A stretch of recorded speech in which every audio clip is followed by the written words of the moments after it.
Perhaps we need some outside universal threat to make us recognize this common bound.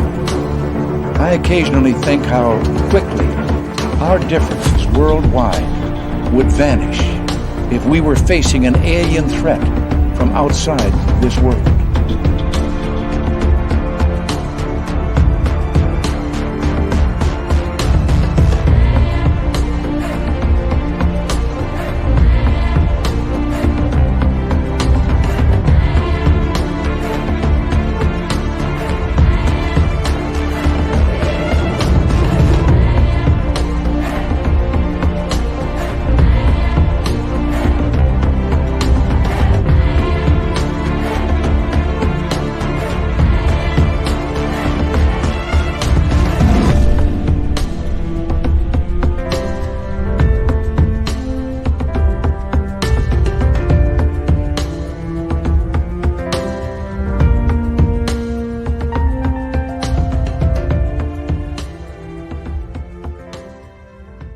Good evening and welcome to another edition of Spaced Out Radio tonight.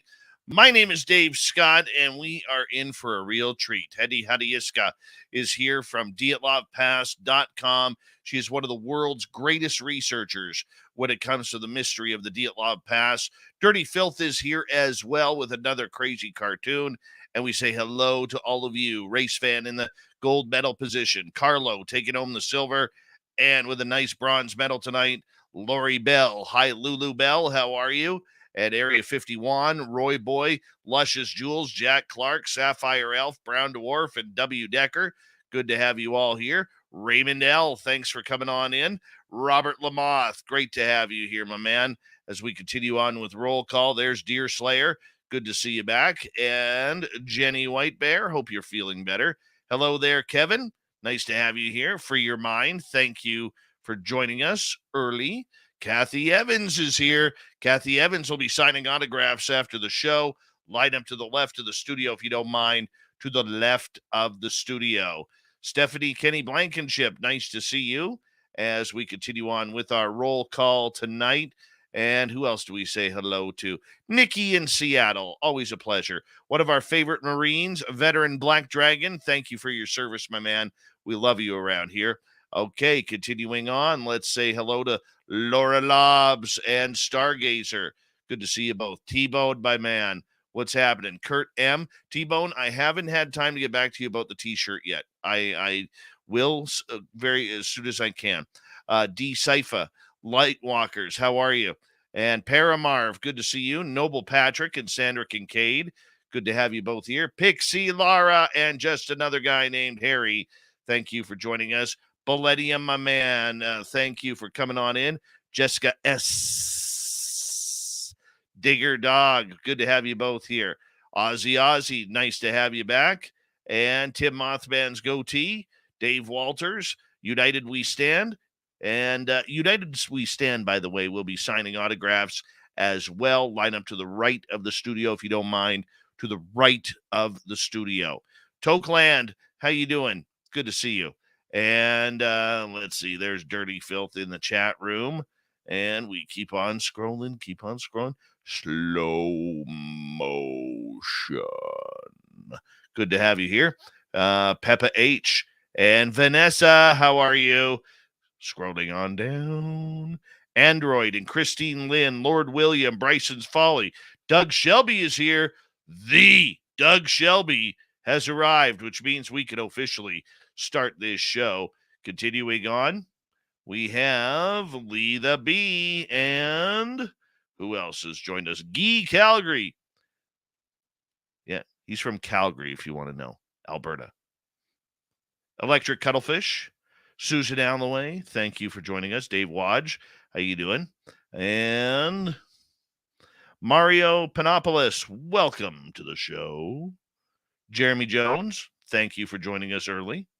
And Bombshell Bomber is early as well. Richard Elmore, Mrs. Donna, Pam Harris, thank you for joining us. And, hey, we're caught up. Holy cow. Hold on, we got to start the radio side here.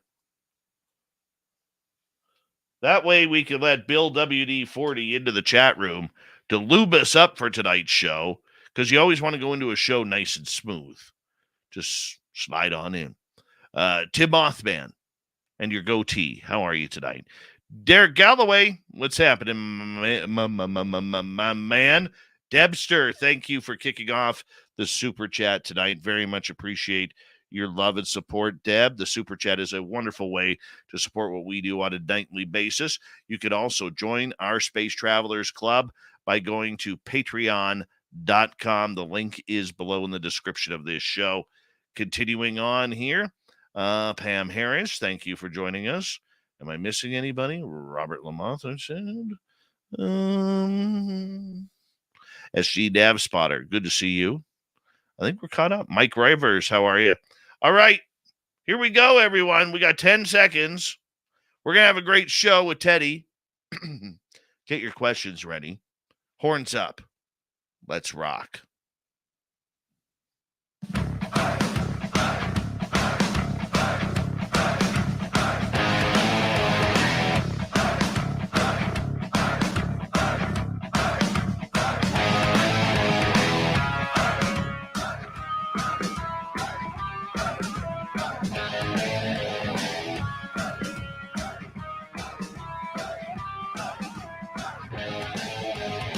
From the mountains of central British Columbia to you listening around the world, this, my friends, is Spaced Out Radio. I am your host, Dave Scott, sitting in the captain's chair of SOR headquarters. We welcome you to tonight's show on our terrestrial affiliates around North America, digitally on Odyssey Radio, TalkStream Live, and KPNL. All of our archives are free. Join us at youtube.com/Spaced Out Radio. Do old Davey the favor, hit that subscribe button. You can follow us on Twitter at Spaced Out Radio, Instagram, Spaced Out Radio Show, and on TikTok at Spaced Out Radio. Our website, spacedoutradio.com. We have a plethora of features for you. Rock out to Bumblefoot, read the news wire, check out our swag. Tonight's show is brought to you by Chive Charities. Help make the world 10% happier by visiting Chive Charities today. You can find them on our website.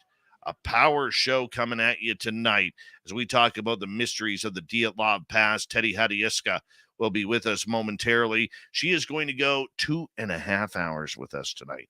So much info. And she's got incredible hair, too. And you'll love her laugh. You will. But the knowledge, wow, wow, wow. And then tonight is also Strange News Night and Dave 101 Night. Ooh, we're going to get into it. All right, let's get to Teddy Hadjiyska, shall we? She's all over the map, born in Bulgaria, raised in Cuba, lived in America for 10 years, based in Austria, never stays in one place for too long. Why? Because she loves to travel, she loves to explore and mountaineer, with a propensity to find herself in the center of disasters. She's been caught up in avalanches, volcano eruptions, rock falls, and permafrost slides. Staying home doesn't help much. One evening while she was watching TV, the ceiling collapsed right on top of her. She's going to die. She'd prefer to do it with a view somewhere. In 2012, she was evacuated in Indonesia after an active volcano on the island, and she found herself bedridden with a subdural hematoma, shattered elbow and scapula, and flail chest, 6 broken ribs after a near-death accident with a runaway truck. Yep, this is what leads her to the Dyatlov Pass case, believe it or not. You will notice close similarities between her trauma and that of 2 hikers in 1959 who passed away at the pass. The pathologist described as hard to explain under any circumstances. It looked as if she had been caused by a moving car, but no, she's a survivor. Her website is dyatlovpass.com. And we love it when Teddy comes on Spaced Out Radio. This is her 3rd appearance here on the show, and we love that she is here. Teddy, welcome back to the show. How you been doing? Thank you for having me, Dave. How you been doing? I'm great. Other than it's early in the morning and I'm not the early bird, but I'm happy to be up for all of you. So it's a good day, a good start of the day so far. Once a year, we bring you on, wake you up early. to talk about this. And you are one of the world's premier researchers about the Dyatlov Pass. And your work, we're going to get into it for the next 2.5 hours, is looked at logically from researchers and writers and scholars all over the world. And you have probably the best library on your website of information at dyatlovpass.com.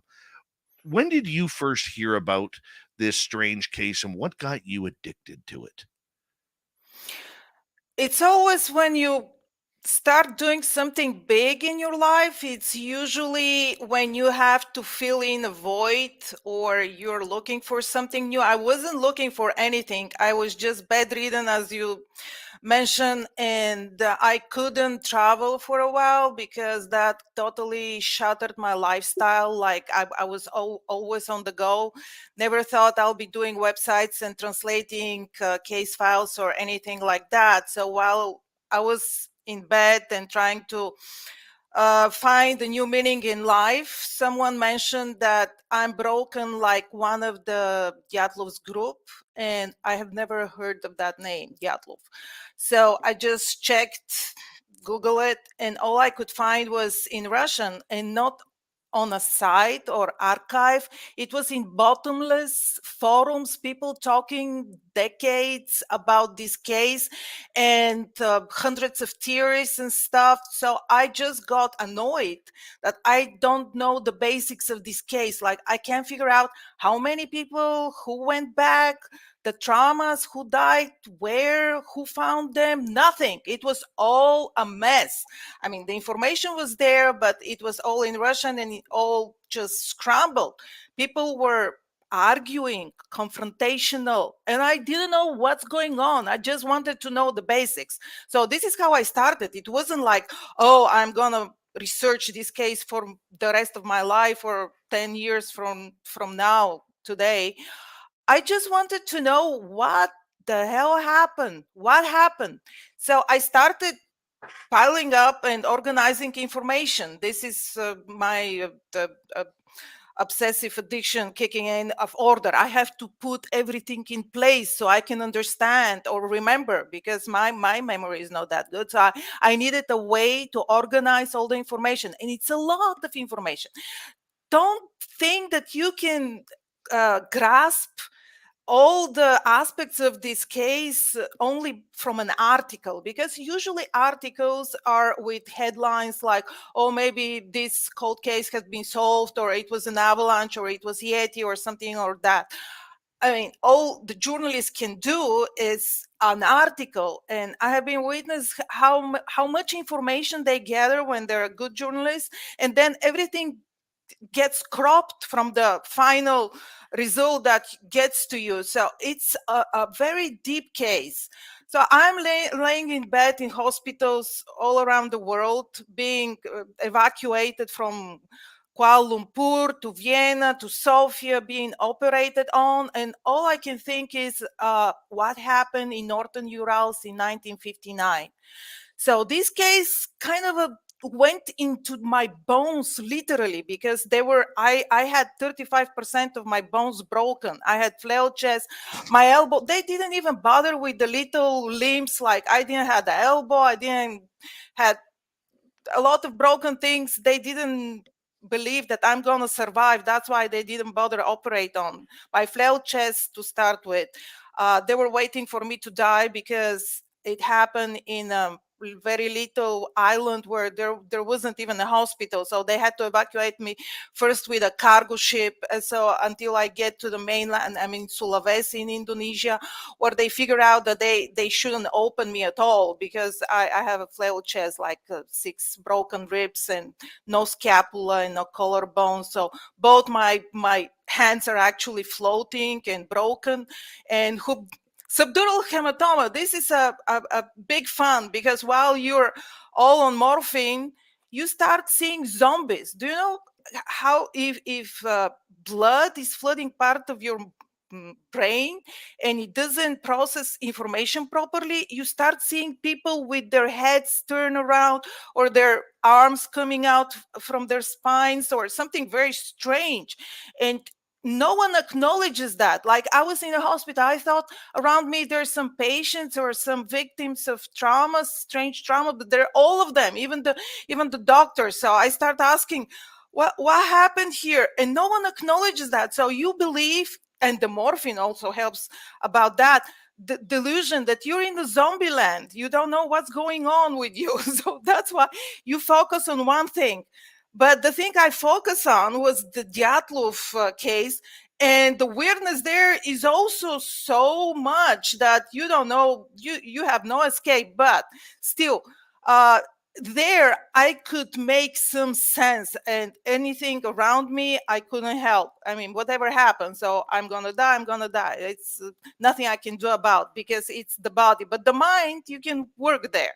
If you cannot escape in the real world, you escape inward. So I started just soaking up this case, and I became very close to the dead. I understood them. I didn't understand the living ones because they didn't make any sense.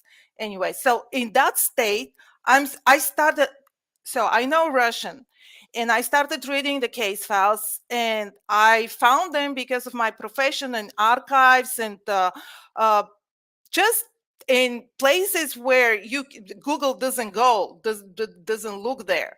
And I started thinking, okay, so this is not even classified. Why is there no proper place where people can read it? And next thing is, I see how Google translates this, and it's making out of the names weird things, like Korolev is the queen, and the pathologist was is the resurrected one, and Blinov is pancakes. And then you see Google translating the cases like something like the queen found the resurrected one smoking pancakes in the tent. And when I made a joke, and one of the searchers is Blinov, so this is like pancakes. So every word in this sentence is a name, and Google is trying to make sense. And one of the comments, you'll appreciate this, one of the comments under this sentence, because I said, see what Google does from this case, that's why it sounds so weird. He said, well, do you smoke pancakes more than one at a time? Like, why smoking pancakes plural? And I said, okay, so this is I have to translate the case files, and this is a long process. I spent maybe 2 years without communicating with anyone, just translating.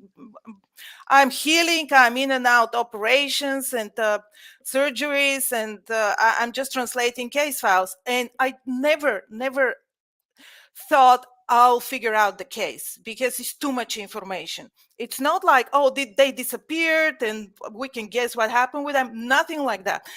All of the bodies are accounted for.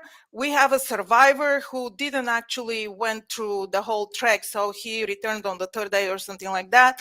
We have someone no one else from the group knew, and much older. We have 2 KGB agents. We have diaries. We have cameras. We have film rolls. We have diary entries and photos until the very last hour of their life. And then the problem is that when they were found, first, the location is very remote. So it's like no one even knew where to look for them. But when they found them, they messed up with everything, with all the evidence, with everything. Even the investigator was, as they called them, a city investigator. He was not into his element. He didn't know what to do in the mountain, no proper equipment. He was cold. He was like, taken out of his environment and put in Siberia to investigate. So he was trying to actually think. You can't function as a professional when you happen to be in Siberia for the first time. For the first time, all your senses get attacked by the environment.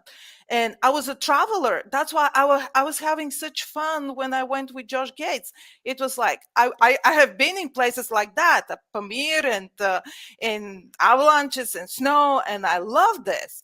But all the people that go there for the first time in their city coats and shoes, they're like, I don't want to be here. This is what your brain screams. So this is the investigator. But you'll be surprised, or maybe pleased is the right way, the right word to use, that after 3 months of investigation, the lead investigator concluded that there is some fireballs, energy sources, extraterrestrial, that cause the deaths of the group. This is the official opinion of the lead investigator in 59. Of course, he was shut down. The official cause of, reason to close the case was that the group, the hikers, met with overwhelming force that they couldn't survive, which can mean anything. But they were clueless, so they closed it. And 30 years after the end, after the case was closed, the lead investigator published an article, The Mystery of the Fireballs, where he was apologizing to the families of the victims, of the dead people. We don't know if they're victims or not, but the deceased, especially the ones that were hurt badly, like me, broken ribs, flailed chest, high velocity trauma, that he didn't do his job at the time, like he couldn't solve the case. He doesn't point to anything concrete other than fireballs, mystery, and the state is to blame, and he didn't do his job, but these were the circumstances. So at the time, because I want to honor the interest of your audience, at the time there were a lot of spottings of fire phenomenon and glowing orbs and everything in the sky. And those were, we have the paper clips until now from the newspapers. We have the witness testimonies of both local like people that live there and the searchers which were searching for the Dyatlov group. They even sent telegrams asking, are there any experiments going on, or what's this in the sky? Should they be worried about what's going on? And of course, the response was nothing, just nothing is going on. Not even no one responds to people, students in the mountains, just nothing. There were so of course, even to this day, the local indigenous people, the Mansi, they were quoting the orbs in the sky. Well, people, they tend to think that this is those are rockets and those are secret experiments that were going on. So here the theory of the weapon mishap, secret weapons mishap, branches. That one theory says that the group, the Dyatlov group, was affected by some kind of poisonous gas or something, like killed them. And the other branch says that they witnessed something, and that's why the state, the government, sent people to clean them up because of what they witnessed. Oh, we have a small third branch, that because we can't find anything in the documents that they had secret mission or they saw something or anything like that. So the third branch of the theory is that there was a second group that was in the area which had the mission, the secret mission, and when they were killed, just Dyatlov group went along, like they were mistaken for them, or they were cleaned because they saw how the other group was cleaned. Well, this has basis in the fact that a lot of people are pointing the wrong ridge of the mountain where the bodies were first spotted or found. Even the pilots are saying that they actually landed on the other ridge of the mountain. But this is Urals. I don't know if you have looked at the map.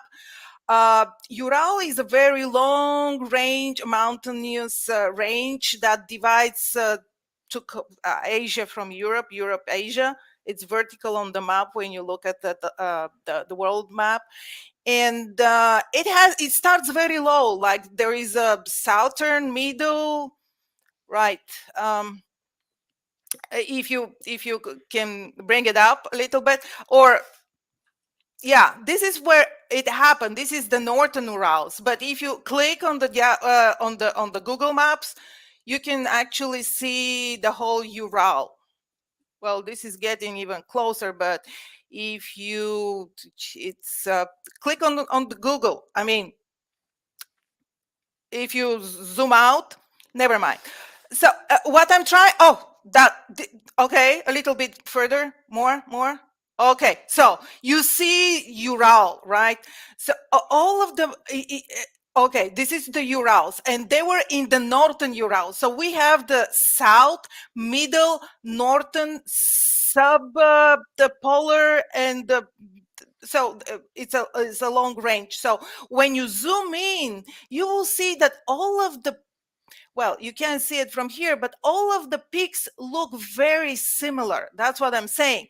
And when aging pilot, now we have to understand that all of the people that were alive in 59 and taking part of in this investigation are now pretty old. They're 80, 90-year-old. So some of them don't see very well. And that particular pilot who pointed at a ridge that it's not where the bodies were found, and we call that, well, not we, but the local call this particular height Holatse Hill, which nowadays it's the mountain of the dead, but in Mansi it means dead mountain because the mountain itself doesn't have any trees or the animals don't go there. It's just no life on the mountains. So like the dead valley, it's not because people die there, but because it's dead, the valley itself. Same thing for the mountain, but because of this case now, instead of dead mountain is mountain of the dead, but the locals are calling it Holatseho.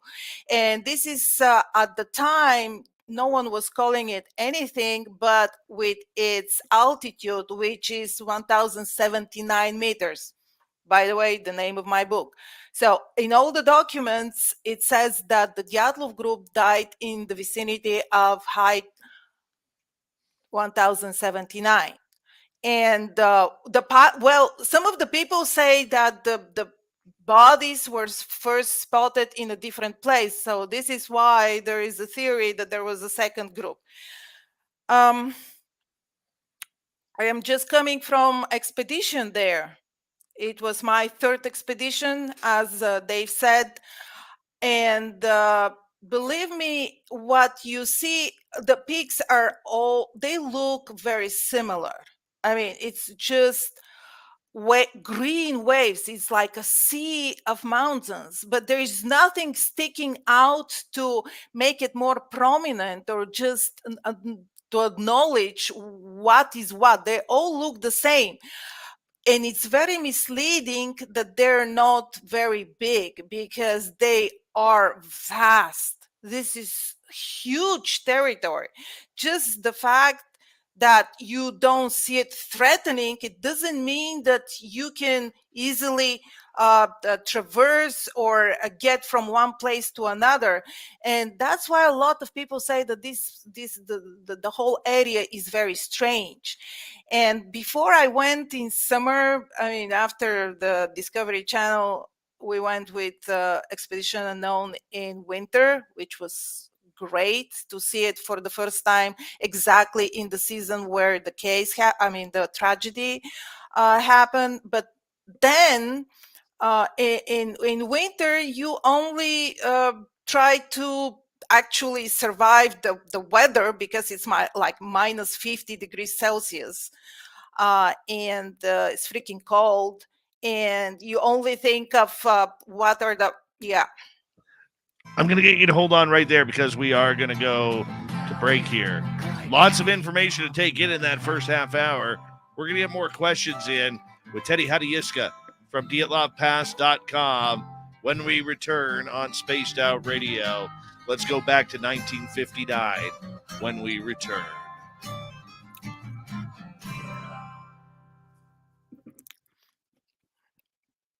All right, we're clear. Okay, so I have how long? We got 5 minutes. Oh, okay. So how was I? Impressive as per usual. Okay, I'll be right back. No problem. I love her. I do. She's amazing. Amazing. The hat is right here. There's number 1. Number 2 is right here. Mm-hmm.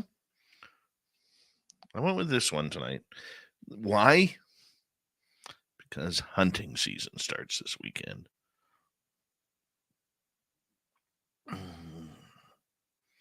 Minus 20 Fahrenheit. Child's play. Child's play. It'll be minus 20 Fahrenheit where Filth and I are in just 2 months. Right, Dirty? And snow shoveling indefinitely. You're still a shoveler. I don't own a big fancy garage or car hold. Mm-hmm. Mm-hmm. I have a snowblower. But do you have to shovel your vehicle off in the morning? Yes. That's never fun.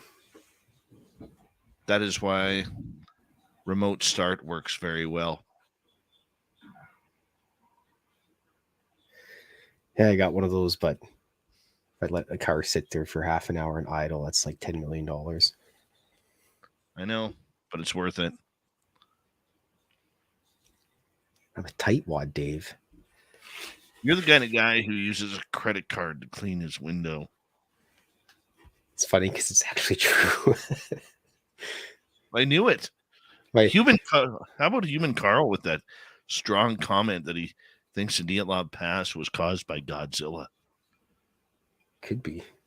Mm-hmm. Or raging mammoth. Could have been. I still think there's mammoths alive in Russia. I do. Kind of like the thylacine in Australia. I still believe the thylacine is out there. They need to send some people to the Headless Valley. The Nahanni Valley needs to be... Like, just find a fancy drone driver and get him to zip around there. Mm-hmm. I bet you they'd find dinosaurs. I don't know about dinosaurs. Hey, Cable Guy Matt is here, everybody. Let us remember that if you hit up Cable Guy Matt, you can hit him up for a free piece of coaxial cable autographed by Cable Guy Matt. Remember, folks, you cannot buy these in stores. Limit 1 per household. Mm-hmm. That's how we do it around here, Cable Guy Matt. I saw Cable Guy Matt today. He's a good-looking dude. Much better looking than you and me, Filth, to be blunt. Well, I don't set the bar very high. Well, me either, man. I got a face for radio. Pixie Lara wants to know how Blob is tonight. Blob is hanging out with her mom. She was here a little while ago. Mm.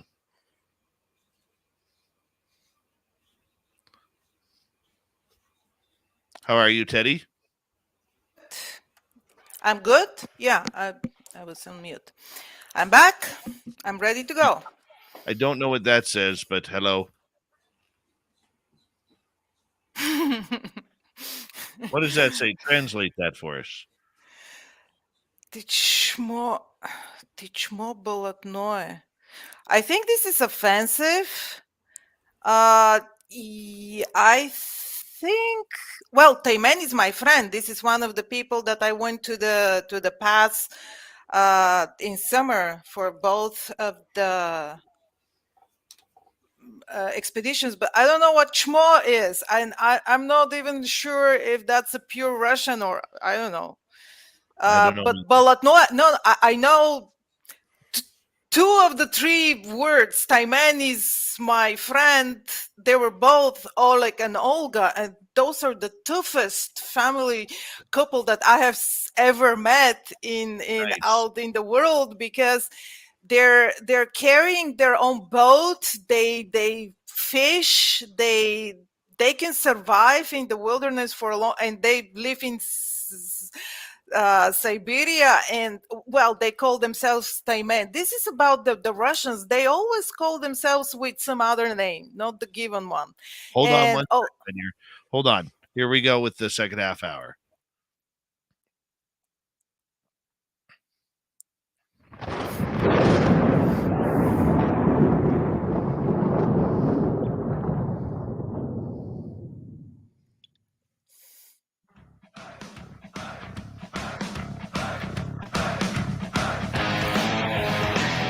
Second half hour of Spaced Out Radio is now underway. Thank you so much for joining us. My name is Dave Scott as we take a look around the other side of the world in the Dyatlov Pass tonight. Reminder to all of you that if you've missed portions of this show or others, check out our free archives by going to youtube.com/Spaced Out Radio. Do old Davey the favor, hit that subscribe button. You can find us in any major podcast format like iTunes, iHeartRadio, Spotify, and more. And our website, spacedoutradio.com. We have a plethora of features for you. Rock out Bumblefoot, read the news wire, check out our swag, follow us on Twitter at Spaced Out Radio, Instagram, Spaced Out Radio Show, and you can join the Space Travelers Club on Patreon. From Dyatlovpass.com, we have Teddy Hadjiyska with us tonight. We are talking about the mystery of the Dyatlov Pass. Was it something cryptid? Was it something governmental? Was it aliens? Or was it something natural that killed 9 hikers back in 1959? Teddy, let's go back to 1959. What happened here? in 1959, it is very different what happened in what we know about what happened. So we're not even agreeing on the evidence that we have. It is so disheartening that we look at the same facts and we interpret differently. Like everyone sees something and says, yeah, that confirms my theory. I see trees and say, yeah, a tree killed them. He sees a moose and says, yeah, the moose killed them. People see lights in the sky. They say, yeah, that's what killed them.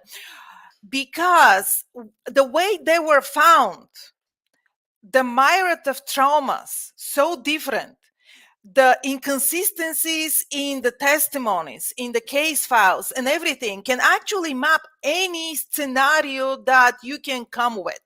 That doesn't mean that any scenario will explain all the weirdness, but you name it. You can tell, you can have and be assertive on a theory that the stove that they use inside the tent killed them, or mushrooms that were given by the indigenous people killed them. Well, everything could have killed them. So what happened is that in 59 they didn't come back. So I'm going through the basics that, okay, this is what the case is about.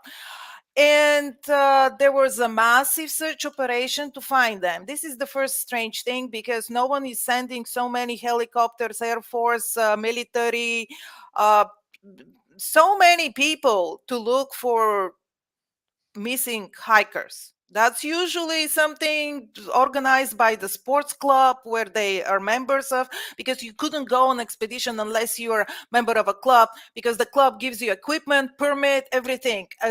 Normal people couldn't go on expeditions like that. They were not allowed, and they didn't have the means. It's we're talking about the socialism, the regime, the communism.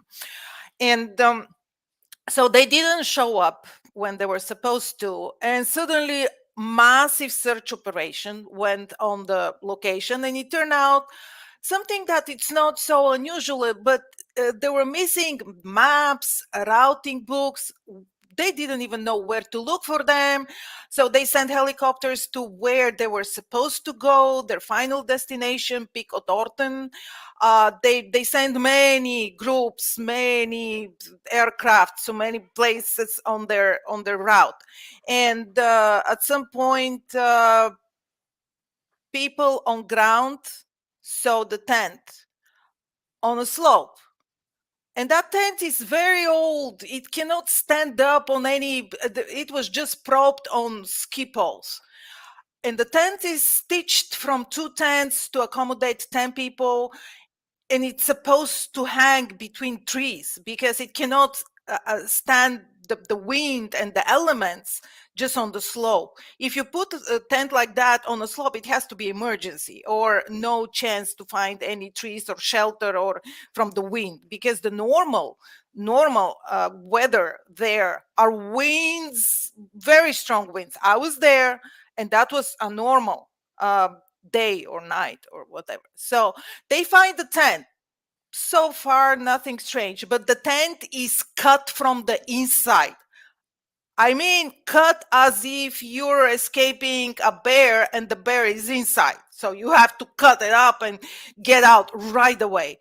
And then there were tracks preserved in the snow. That by itself could happen in places like that because of the strong winds, because they just blow all of the loose snow and the tracks remain protruded like little pillars like that. So they see tracks of the hikers or someone that is going slowly, orderly, on their own accord, not even one after another like you do in winter, but abreast, as if they were discussing something or holding hands. But then you see some tracks deviating and then merging again. So it's not like they were tied with a rope or holding hands or something like that, because a lot of the theories say that they couldn't see, couldn't walk, didn't know. They were, affected by infrasound, by poison, by a lot of things. The stove exploded, or it was using radioactive the fuel. You can read many things.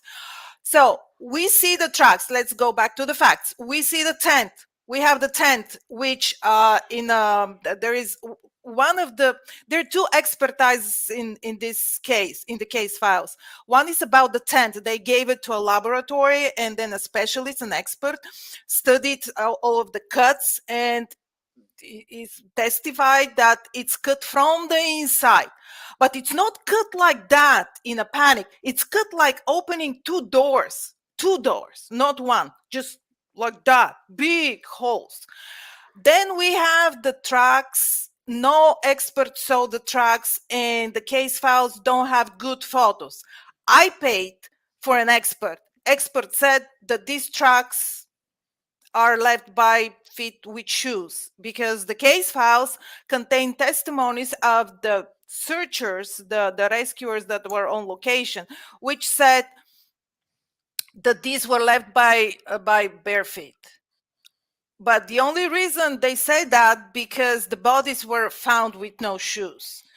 The bodies are found 1 mile down the slope, on the side of the mountain that they have never been there. They came from the south.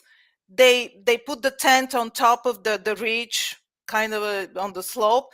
And when whatever made them flee the tent, whatever scared them to cut it open, they went on the unknown side, presumably during night when you cannot see a thing. I was there with Josh Gates. We couldn't see. I mean, you see your arm and that's it, nothing more. And it wasn't even a bad weather. It's just that constantly the wind is picking up the snow from the ground, and it's a whiteout. You can't see a thing. So if you are trying to escape from something, first you choose the place where it's unknown to you, the route going down. I want to open a bracket a little bit. Now, if it's an avalanche, why are they going on the path of the avalanche? So, I mean, it's not an avalanche. there are photos of the tent, of the area, of everything. It's not an avalanche, but anyways, that theory has its supporters. So they go down, they make a fire, they dig up a snow cave, a bivouac, to spend the night.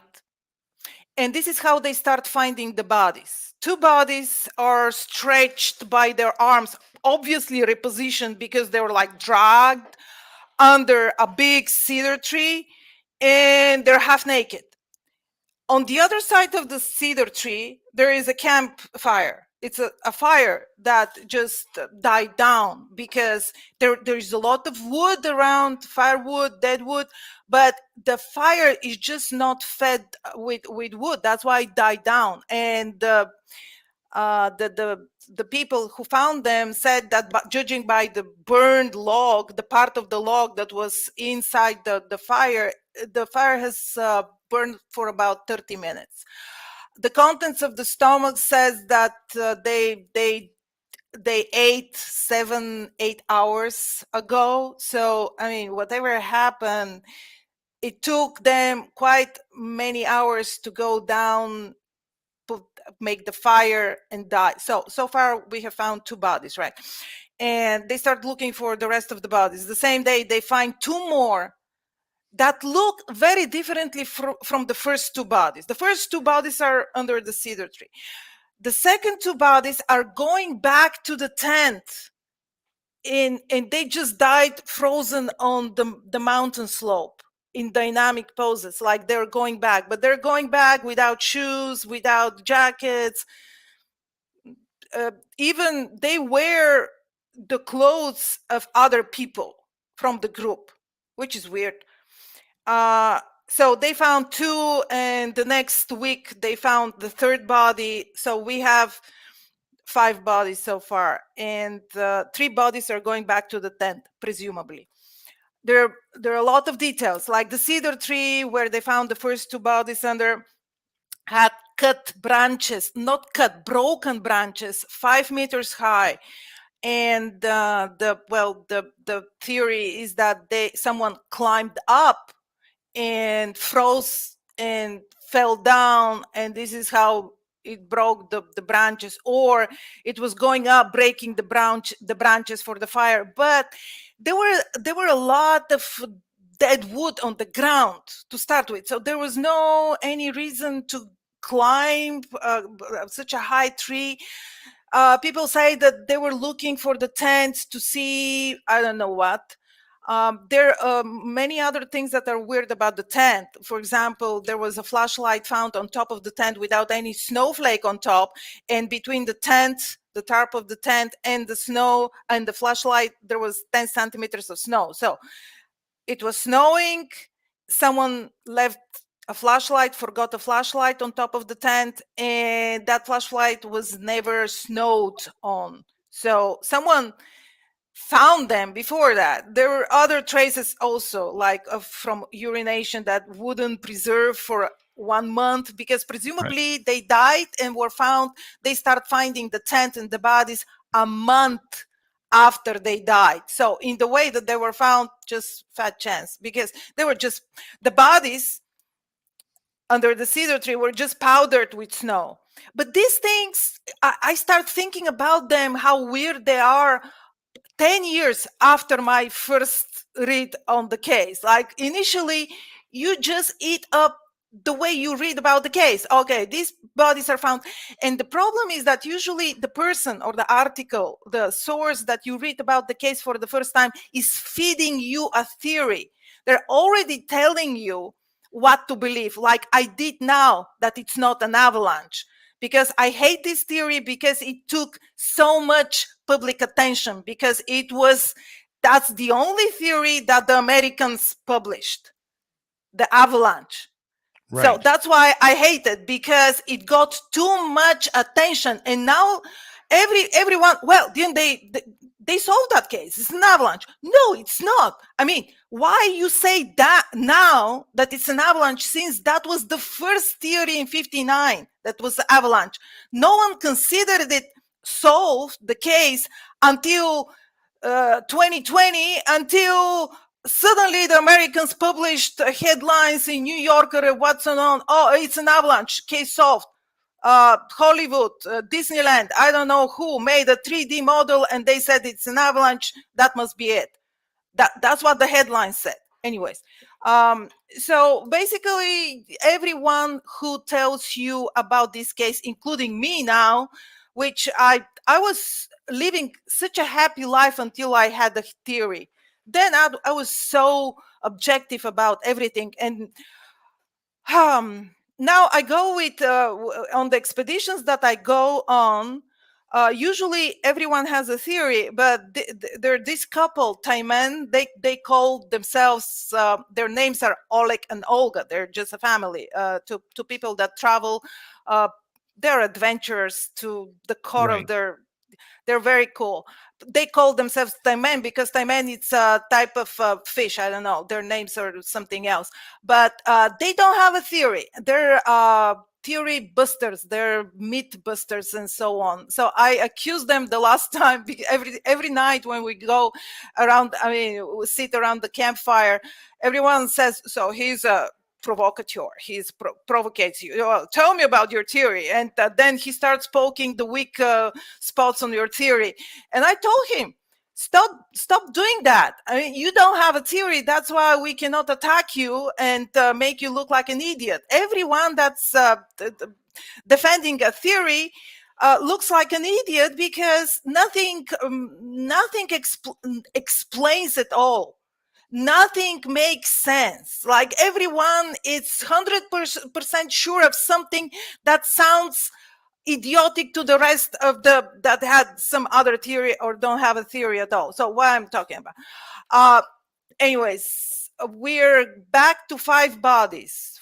They found first 5 bodies, and then they had a special report. The Communist Party, they said it's a hurricane. Okay, it's a hurricane, a tornado or something like that, because it sucked them up and it flew them down, dropped them, and they were, there. But what do you when you're getting sucked out of a tent that barely stands up, you cut your way open for the wind to suck you in, and your socks and all your jackets and clothes stay in the tent. I mean, then the paradoxical undressing. Well, and this is what it looks like. Like they start taking their clothes off when they were going out of the tent. But if you're at the stage of paradoxical undressing, then you don't get better by going without shoes and naked for a mile down. You usually get worse. But then they came to their senses and started a fire. They became, cold. They realized how cold. That doesn't happen after you're paradoxically undressed. And also, it looks like they were taking clothes from the dead, because some of them were not wearing their own clothes. But that doesn't make sense either, because some of them were actually swapped their clothes while they died at the same time. That's, crazy. It's not possible. So the last bodies were found only 2 months after the first group of bodies. This is why we talk about the first bodies and the last bodies. And the last 4 bodies were the ones that had the traumas that nothing can explain. They were found, I mean, the last 4 that hikers from the Dyatlov group were found in the creek under 2 meters of snow only in May. And only because the rest of the snow melted down. They were buried under a lot more snow. While where the tent was hardly any snow. That's because all of the snow gets blown down into the ravine. So the ravine, the snow is really very deep. And the local mansifer saw some needles, some broken tops of pine trees or something, like traces. So they said you should look there. They dug up, they found first the den. We call it a den, is like branches laid down and some clothes, like made a place to survive the night, something like that. Nobody's there, but 20 meters or something, like some distance down the creek, they find a pile of 4 bodies, like dumped, like they were hugging, but not exactly, but they're all on top of each other.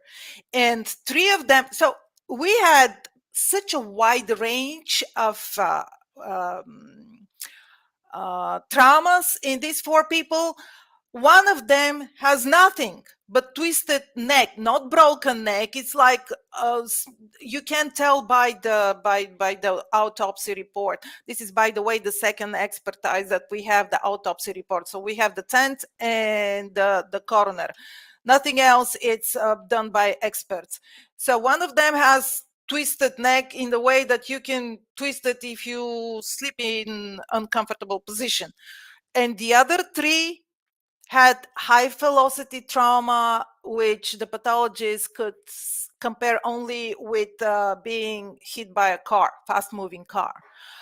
This is what I had when I started reading about the case. So 2 of them had flail chest, just smashed the rib cage. And the girl that I always say that my trauma is like Luda's Dubinina, a piece of her rib actually went into the heart. I'm not saying pierce the heart, because I get responses that's not exactly what it means in the autopsy report, but her heart got hurt by a piece of rib in a way that she couldn't survive more than 20 minutes. So all of the theories that okay, so we have 2 broken flail chests and 1 with caved in skull. Okay, Thibaut was with caved in skull. So 3 of them couldn't survive at all. I mean, they were maybe breathing for another 15-20 minutes. This is the words of the pathologist, and dead. So all of the theories that say that something happened back on the slope a mile up when they cut open the tent, and this trauma, then people, their friends help them go down. That's nonsense, right? This is nonsense. First of all, they couldn't survive for that long. Second, there were no traces of any dragging. If those were the tracks of the hikers, there were no dragging, no limping, nothing. I mean, they were going down very calmly. And to me, so you can categorize theories in many criteria. One is crime, if it's a criminal or natural. But to me, it's more interesting actually where the tragedy began. Okay. Or is it up on the slope or down in the ravine? Because between these 2 events, we have 2 hours span. So and all of the theories that you hear usually address some catastrophe event that happened. Well, it should happen at the tent, right? Because the disaster started from the tent. Where else? The tent, right? So if we say that they were scared, they saw something, someone make them come out of the tent and go down, whatever, avalanche. Okay, it happened at the tent, and then people have to follow our victims down into the ravine because they looked like they had pretty good chance to survive for some time. Not for some time, survive, period. Because another group that actually 2 of our hikers were supposed to be in, another group was on a trek much more difficult, longer. And they were in that group until Dyatlov invited one of the girls that we believe he actually, had some feelings for. And then the older guy who decided that he wants to go home sooner, not to go on the more difficult trek, because Dyatlov group trek will give him the same Let's hold on right there. We're going to go to a break here at the top of the hour. We have Teddy Hadjiyska from DyatlovPass.com talking about the mystery of what happened to the bodies at Dyatlov in 1959 in Russia in the Ural Mountains. We'll find out more when we return for this great mystery. Well, this no Yeti, I promise. Hold on. Actually, there was do you want me to find you? There was a sign on when I was there 2021 that says, "Don't wake me up, Yeti." Like Yeti sleeping there. There was on the Outlier Rock. Where is it here? I actually have a Yeti book. This was bought in the Himalayas by a gentleman named Nelson Dellis, who he bought it in a store in Nepal.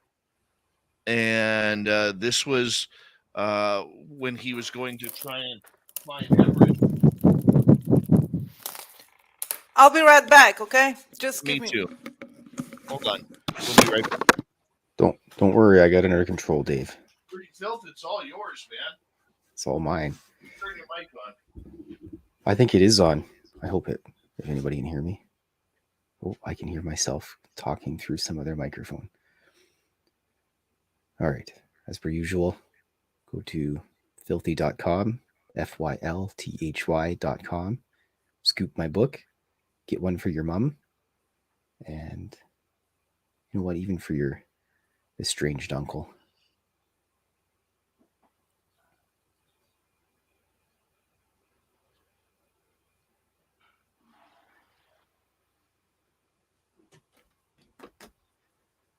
All the cats have been wrangled, by the way.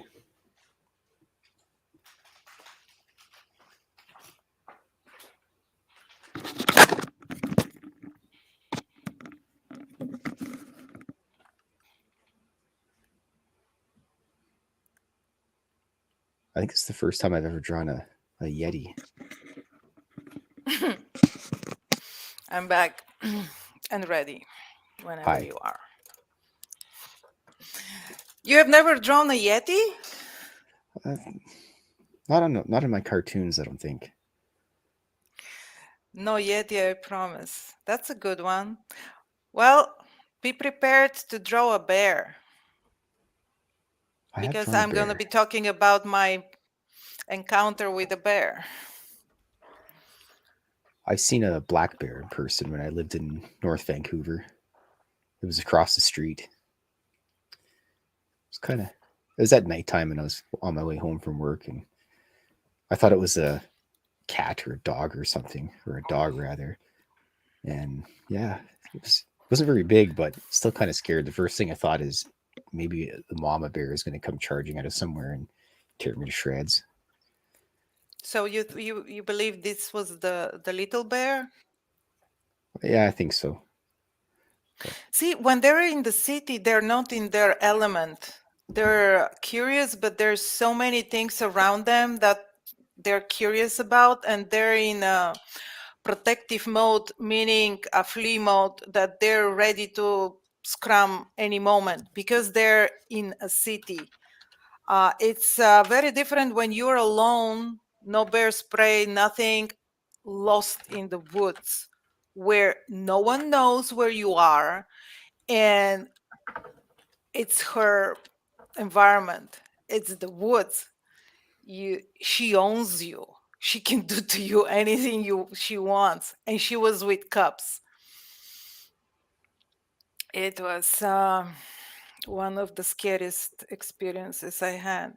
So what happened with your bear? Because I'm going to be talking about mine later. I made sure that when I was walking, I was behind a car and I was looking through the windows as it went by on the other side of the street.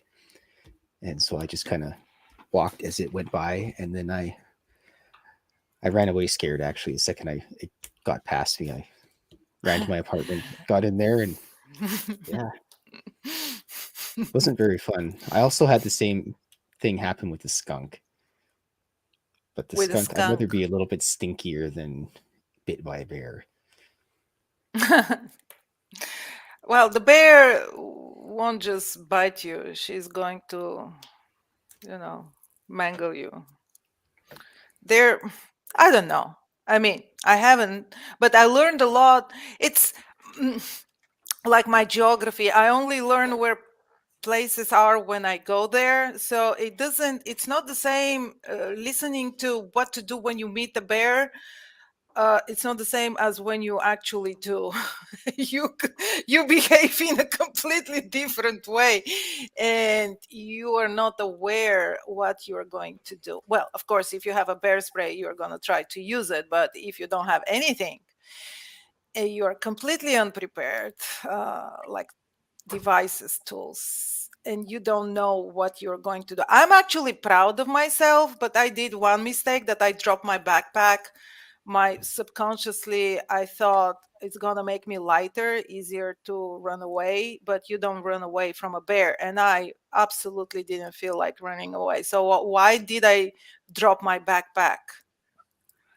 It's supposed to stay on your back, and if the bear attacks you, you lay on your stomach and you spread your feet, because she's gonna try to turn you over to open Yep. your guts. Yes, she will. They're Delicious. mean that way.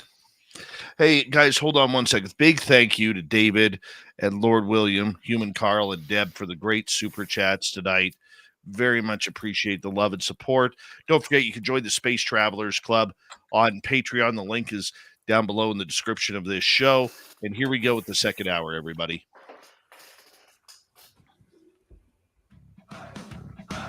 You're listening to Spaced Out Radio with Dave Scott. Follow Dave on Twitter at Spaced Out Radio and on Facebook, Spaced Out Radio Show. Here we go with hour number 2 of Spaced Out Radio tonight. Good to have you with us. My name is Dave Scott, the man who wears a lot of tinfoil during the night. Yes, I do. Thank you to everyone listening in on our terrestrial affiliates around North America, digitally on Odyssey Radio, TalkStream Live, and KPNL. All of our archives are free. Join us at youtube.com/spaced out radio. Do old Davey the favor. Hit that subscribe button. The Desert Clam has set the password for tonight in the SOR Space Travelers Club. Definians is your password. Use it wisely, Space Travelers, as the Clam sets the password each and every night right here on Spaced Out Radio. Our website, spacedoutradio.com. We have a plethora of features for you. Rock out to Bumblefoot, read the news wire, check out our swag as well. Follow us on Twitter at Spaced Out Radio, Instagram at Spaced Out Radio Show, and on TikTok at Spaced Out Radio. We continue on tonight with Teddy Hadjiyska. She is one of the premier researchers into the Dyatlov Pass incident from 1959 in the Ural Mountains of Russia. And we are breaking down all what happened to the bodies and happened way back in 1959. Teddy, welcome back. Thank you, Dave. I was trying hard to remember where did I live. You were talking about the 4 bodies that were found Yeah, together. no, I was talking about a different group who was in the same mountains, not, far away, but they were on a much longer and more difficult trek. And what happened is that their tent burned on the second day, burned down. So instead of going back, these people were so liking the experience, the adventure, and everything, and they were very tough. So they continue with their trek, and they had the first ascent in winter on 3 peaks, and they did almost all of the plan, the program that they had, and they turned back. What I'm saying is that you cannot, that's not what kills you, that you abandon your tent. We're talking about the Dyatlov group destroying their tent and going back into the ravine, making up the fire, building up a snow cave as a shelter. That should be, a good start to survive. a couple of days, and if they go back to the tent and retrieve their clothes and food, they should be good. So in any theory, including mine, uh, I don't know why at least some of them didn't survive, because even I have a scenario which can cause the traumas and how it happened, and it didn't happen the way the case file describes the chronology of discoveries. It's a completely different order of events that I propose after 12 years of research. Okay, 11 years of research.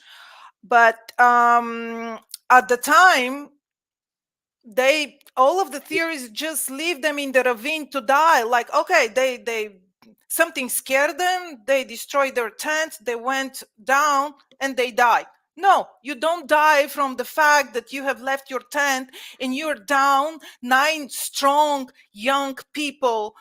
They're in their prime. I started saying that the oldest one, he shifted from one track to another because it would give him the same qualification, because he was a more rational person. He needed this for increase of salary. He wasn't as young as them because they were singing, talking about love. I mean, the 8 of them, the students. And he was more mature. He was 10 years older. He survived the war and he was more practical. He was a teacher. So he was different, but he integrated well in the group. Although at the beginning they were kind of resistant to accept him, but they couldn't say no. Actually, Luda Dubinin wrote in the diary, "How could we say no?" That's why the implication is that the party, he was a spy, whatever, KGB. So he was just included in the group to watch over them so they don't go through Norway and escape the Soviet Union. And there was also one of the groups, one of the hikers in the group was working into a secret plant, a secret nuclear plant. They studied all together, but he was already working, and he resigned with very strong words just months before the trek. And there is not we are not sure if his resignation letter was accepted or not, or he was moved to a different job position. But he said, "I'm not going to work under this regime." You don't say that in 59. You don't. And then after they died, the nuclear plant was sending letter after letter to the investigators to ask, "Did you identify the body of our engineer?" No former, no nothing. If he was no longer with them, why were they so worried about identifying the bodies and his body? And so just by going down into the ravine and not seeing anything that can cause these traumas, like we don't have a high crevice or something that they could fall from. You don't have a boulder. You don't have anything. And the only thing that can cause this trauma around the bodies is a fallen tree. But this is not where the tent was found. The tent was found a mile up. There is nothing around the tent. So the theories, I was starting to say that to me, the theories should be divided. Where did the tragedy start? Up on the slope where the tent was found, or down in the ravine where the bodies were found? See, tent, bodies. So anything you can come up as a scenario, you have to link these two locations. And the only way, and you go really nuts, because there is nothing that can explain that, because they must have gone zombie halfway down the ravine. Nothing can explain why couldn't they survive, or how did they die down there? They were all alive, leaving the tent, and what happened down there to kill them? We have a lot of information and nothing makes sense. So when you cannot explain the facts, obviously you go into a cover up. You go into that everything is staged, that but why would anyone do that unless they kill them? Why would they kill them? So we have the Mansi indigenous people that are local, and they're everywhere. There are traces of them everywhere. The Dyatlov group was walking along one of their trails. So we go with, one of the, even Russians, they say it's the Mansi, it's a religious sacrifice of the Russians that went through their sacred lands, because there's one peak that's called "No Women Allowed," and there were two women in the group. Another version is that they came across some gold. It's called Zolotaya Baba. This is like the golden treasure that the religious places they were hiding for the spirits of the mountain or something, and pure accident. I mean, it's the locals, it's who lives there, but then again that makes it look like no one else is there. It's only Yeti and Mansi and some students lost in the taiga, and that's not the truth, because we have the Gulag network. Those are the prisons, the Soviet Union, sorry, not Russian, is the Soviet Union, the Gulag. And if though this last settlement, it's not settlement, it's a village where they last left their letters, postcards, and everything. Actually, it was Vijay, but Ivdel is the place with the airport and a hospital, even two hospitals. This is where the autopsies were performed. Ivdel is a huge settlement with what was it talking about? Okay, the train goes there to Ivdel, and okay, so the Ivdelag, this is the Gulag, this is the prison, and there is a whole administration, their own hospital, and everything. So another version is that some escaped prisoners killed them. But if you're a prisoner and you escape, which happens very often, you don't go into the direction of Siberia where there is wilderness and you don't have any supplies and skis and equipment or anything. No one knew where this group is. Even the group itself didn't know where they're going to camp. They didn't follow. They were behind their schedule. They didn't had their routing map with them. So how can someone find them? Only by chance. Okay. But then in the tent, we have money, all the food intact, the cameras, the shoes, the skis, everything that escaped prisoner would need for his, survival. And nothing was touched.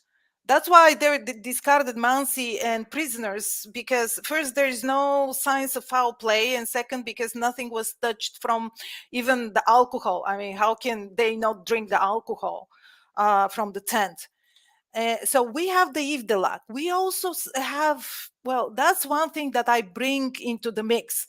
And I don't know why no one is looking into this.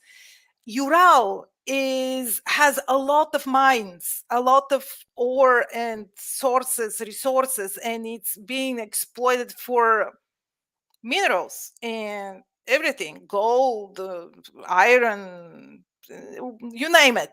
So there is a geology settlement, a whole party that is working there. It's working right where the tragedy happened. And there, throughout all the documents, all the radiograms that were sent from the location of the search, where they're searching for the bodies, to the headquarters, to the search headquarters, is done through the geologist operator. All the radiograms are addressed to the head of the geology expedition, and they were working there. And you have also the airplanes. They were constantly into the sky because this is the only logistic and transportation for this remote wilderness. So it's not like no one is there. On the contrary, they're working there, they're living there, there's so many people there. Well, it's true. Now we circle back of what this area looks like. It looks very easy to the eye, but then when you start walking, it is like you're going into some dimensional reshaping. Things that look close turn out to be very far away. And I'm not talking about some mysticism here. It's I have read this so many times, and people get scared because of this, because they don't expect the distances to take so much time, and just the illusion, the perspective of the landscape to change in such a way. It is weird at the least, if not threatening to the mind. I just before I went in summer, I read an article because strange things, people start dying there, like the head of the Dyatlov Group Memory Foundation start feeling sick at the Dyatlov Pass and died. Uh, so that year when that happened, I read some travel notes of people who had been there because I wanted to go there in summer, and I won't be protected by all these, film crew. And with Josh Gates, I felt so secure because, I mean, you're all protected, right? But when you go on your own, like adventurer, you're exposed, and that makes it really feel what the Dyatlov Pass is all about. And I read this article about this man who, and he's aged, who was dealing with Dyatlov Pass for a long time. And when he went with the group. So they were carrying their backpacks and everything. And I have photos, and I'm looking through all of the journey. And then he said that when he reached the Dyatlov Pass, it is as if the pass started drinking him in quadriliters or something like that. And he felt open, and that all of the energy that he carried in himself was sucked out, and he was programmed, like deprogrammed or something. So it's not like you feel abandoned, like a shell of yourself or without any powers. It's just like you're defragmented in a different way. And all of, like, you bring energy, you're giving different energy. It's like swapping, like you're renewed or something else, but it's affecting your destiny. That's the feeling. My feeling was the same. Even the first time when I went in the winter, and that guy, just to finish the story, he abandoned his group. He said that I spent only 3 hours there, and the pass was done with me, and I had to go back right away. So the pass sent some vehicles like the ATVs. He hopped on one of them, paid the guys, and he abandoned group and everything. 3 hours was all the pass needed from him to be there, and sent him back. Wow. Well, that's not what I felt there. It's very individual. Even the journalists, when they shoot a movie or go there, really the worries that you go there with are kind of overwriting the connection you can have with the mountain. Is not that it's killing it, it's just you force your priorities, and you look, oh, can I shoot the footage? Oh, will the drone do this and that? You're thinking about photos, and you're not really allowing the consequences of your presence at the past to sink in. They're going to affect you maybe later on, but it's not the same experience. Although my experience the first time, because I saw that there is nothing I can help them with. They were high pros, they're professionals. I mean, I'm talking about the Discovery Channel film crew. So all I needed to just be ready not to crack, but I'm not cracking. That turned out to be my element. And Josh Gates was just looking at me and saying, look at her. She's ready. She's always ready. Look at her. I just wanted to go see, experience. So while they were resting, because their job was really hard, you can imagine all this equipment, which is very heavy, and they have to operate with finite movements, and they were not allowed to take off their gloves because you're gonna frostbite or something. At least you can feel your fingers, so what good are they if you can't feel them? How can you operate?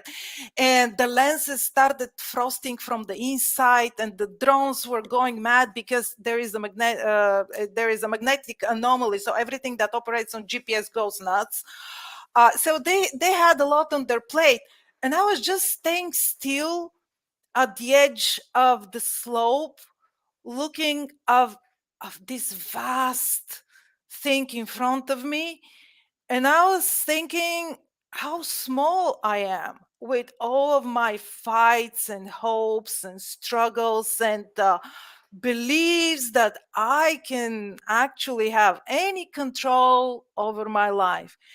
It's all for good because you're part of this big thing. But it tells you, in a way, I later on understood that what it sunk into my mind is there is no reason to worry. All these anxieties, all these endeavors to make something safe. Well, of course, you don't have to be stupid. That doesn't mean you take off your clothes and go down, and that's like super okay with nature and the big plan for your life. But it's in your human effort to have control over things. If you want to keep feeding this lie, just go back to the city and stay indoors.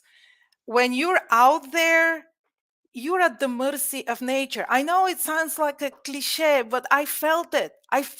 It's like no matter what you think your trek or trip or journey is gonna be and where Right. it's gonna end up, you have no idea what's gonna happen to you. That's what I felt. But on the other hand, and that's my individual one, because everyone is different, absolutely different. You, even when you hear about what other people experience, you don't feel like this is yours. You're like, no, I don't, that's not gonna happen to me. Or you're like, oh, that's gonna happen to me. Nah, nothing like that. So to me, you know what I felt, Dave? What'd you feel? Well, part of me just left there, and that's the only place where I feel whole. It's like it was beckoning. You're gonna come again, don't worry. Because we had to go back. We had only, I don't know what, 3 days of shooting, and it was all about the weather, the shooting, the this and that. And of course you have to watch the weather because this is what kills you mostly in the mountains. But I was so serene that I will go back. uh, I will go back. And kind of my life in between expeditions now I realize is actually a little bit shallow, because this is where my true self is. I can't explain, because I have been 3 times and now I can feel it. Now I know that until I go next year, my whole activity and effort is going to be to find the metal detector we need to find that metal pipe that it's out there and belongs to the geologist. I'm talking about, I don't go there to look at the sky and feel the presence of the spirits. Okay, that happens without me planning it. But I'm after very real evidence. And it's strange that no one else cares, because it's my tree that killed them. Okay, my theory is that a tree fell on top of the tent, but the tent was not there. Yeah, because the tent could not be on the slope for 1 month. Someone put it there just before they found it. That's why the flashlight was there. These footprints were not of the hikers because they can't survive 1 month. Teddy Hadjiyska, lots of words there to break down as we have her for another hour here on Spaced Out Radio, filling us in on all the news regarding the mystery of the Dyatlov Pass incident of 1959 in the Russian mountains in the Urals. Spaced Out Radio continues with Teddy right after this. Stay tuned. My audience is loving you tonight. Loving it. I'm loving them too. I go there for them. I bring the past to them. They can feel it through me. I hope. You are wonderful.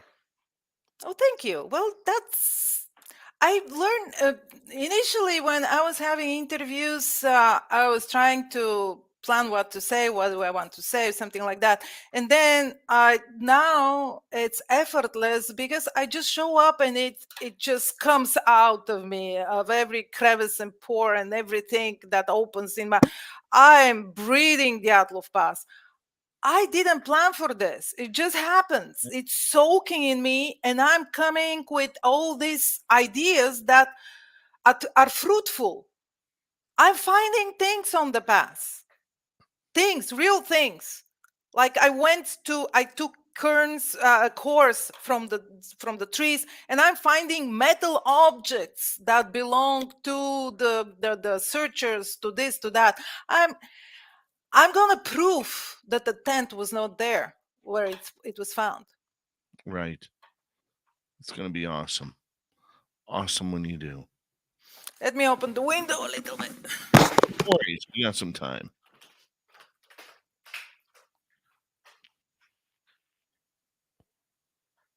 Dogface, how you doing?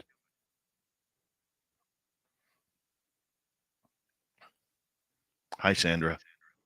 Hi, Sandra. Hi, Sandra.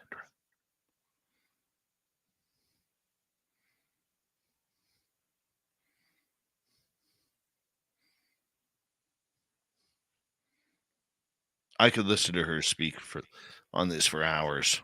That's why I'm just letting her go. Sometimes I'm going to try and get questions in. I promise you I'll try and get some questions in. But on a show like this where she's just pounding us with information, sometimes it's nice to be a fan and just sit back and listen. I love it. Nina Williams, how are you? If you haven't joined our Space Travelers Club yet, go to Patreon. Sign up today. We got cool swag for you. We got 18 patrons. We want more.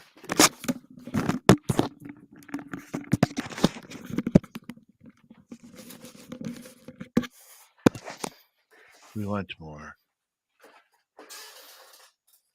We do.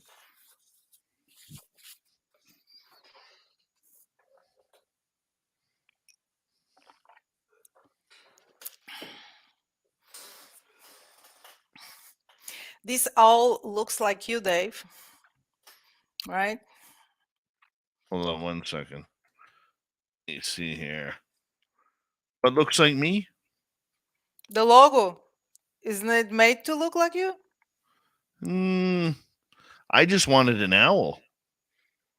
Yeah, it looks like you. It's a good logo. Thank you. And a mic on the on the Mike beak. for the beak. Yeah, cool. Yes. Yeah, I kind of like it. I kind of like it.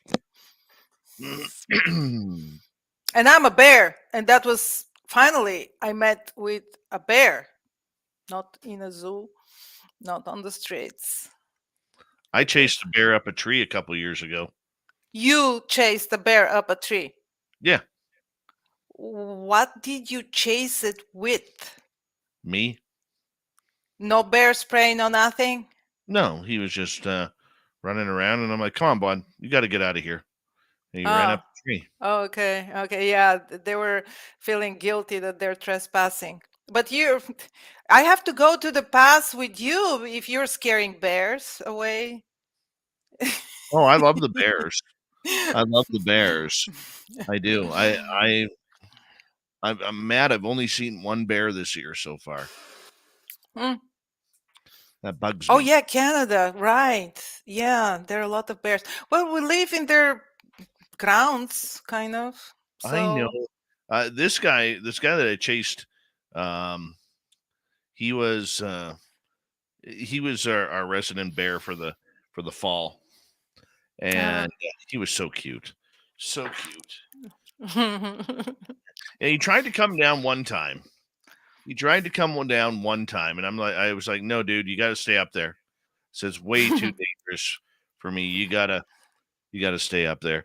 One thing I do have to say here, thank you, Big Dog David Lord, William, Carl, and Deb for the great super chats. Appreciate the love and support. Here comes the next half hour, everyone.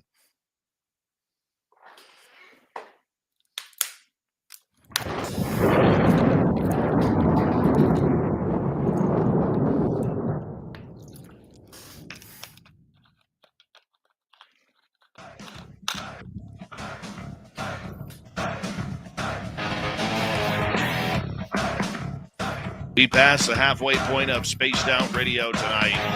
Great to have you with us. My name is Dave Scott. Always appreciate earning your listening ears. Reminder to all of you that if you've missed portions of this show or others, check out our free archives by going to youtube.com/Spaced Out Radio. Do old Davey the favor, hit that subscribe button. Our website, spacedoutradio.com. We have a plethora of features for you. Rock out to Bumblefoot, read the news wire, check out our swag. Follow us on Twitter at Spaced Out Radio, Instagram at Spaced Out Radio Show, and you can now join the Space Travelers Club on Patreon. We're learning about the Dyatlov Pass tonight, and there's no better than Teddy Hadjiyska, our guest, who is breaking on down everything with her research, her website, dyatlovpass.com. If you want to check it out, Teddy, thank you so much for being here. thank you, Dave. Glad to be here.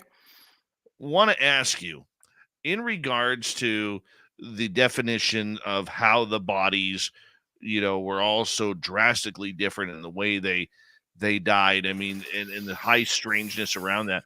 Why do you feel that it was trees that ended up killing them? One tree. Because Okay. of the trauma.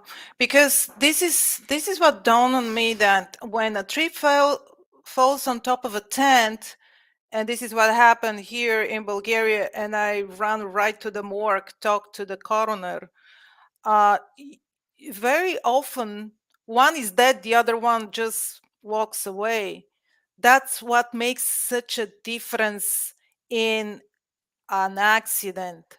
When tree falls down, it can struck only some people, and the rest just die from exhaustion, hypothermia, and just moral depression, because they saw how three of the strongest people were just dead there. I mean, that leaves a lot of questions, of course.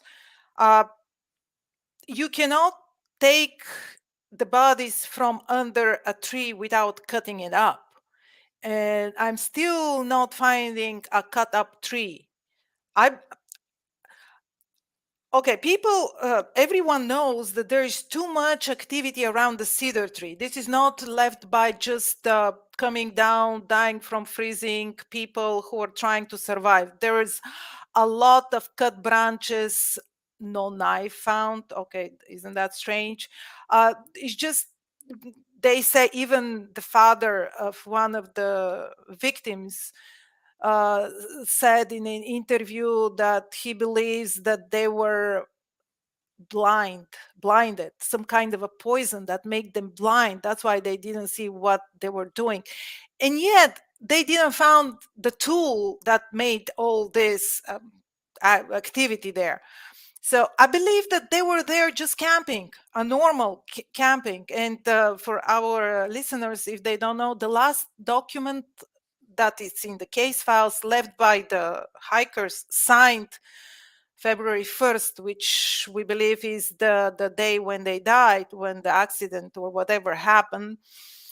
It's a satirical pamphlet. So they were in a mood of writing jokes. Like the pamphlet started with, we're greeting the 21st Congress of the party with increased birth rate among hikers. Or the Armenian quiz, can 9 people warm up with 1 blanket? Things like that. I mean, there were jokes, obviously. So they were in a good mood. There is nothing written after that. And all according to their plan, that was supposed to be the day before they ascend their last destination, peak, or Torten. So they were having a very hard time with their backpacks. Up to this day, the trek went on the frozen bed of the river, and actually the temperatures were very warm, which caused trouble for them, for the snow was sticking to their skis and they had to constantly scrape it down. That's why they were stopping so often. And their backpacks were so heavy. The last entry by Dyatlov in the group diary was that they were tired, they cannot make it over the pass. That's why they're going back to make a supply, a cash supply of food, and leave things to pick up on their way back, so their backpacks get lighter. And because the wind was so strong, like from the turbines of taking off jet or airplane, so that wind is basically normal for the area. Otorten means the mountain of the wind, the windy mountain. There are many transcriptions of the name, but what it's always present on the top of that mountain is wind all the time. So it's very hard to walk on top of the ridge. That's why I talk to cross-country skiers which are making the same route as the Dyatlov group even nowadays, not in memory of the Dyatlov group, just because this is a cool destination. And I asked them, where do you go? And they said, well, just where the tree line is, when the forest is over and the tree line ends, and before the wind picks up strong. So we're going around the forest. So it's like on the slope. It's kind of a crooked for the skis, but when they go one after another, they make a track, a ski track. So they go there. And so the Dyatlov group, they were having problems with the timing. They were behind and they were heavy and they were really not in a mood to take risks, as people say that they might have decided to go on the ridge, and that's why they put the tent there so they can start up in the morning. But the problem with the tent being pitched there by the Dyatlov group, it's there's many more problems, not just not taking the risk. Basically, they don't have wood there. They have to carry wood from the forest up to where they're spending the night, which they didn't. There was no wood found there. They can't even make a fire because it's too windy.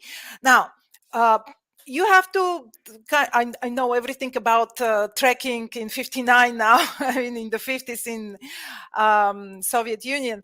The stove that everyone is talking about is actually suspended inside the tent on an extra its own rope because it's heavy, and it's a cylindrical metal cylinder which is fed with logs, and this is burning just to heat, to warm up the tent.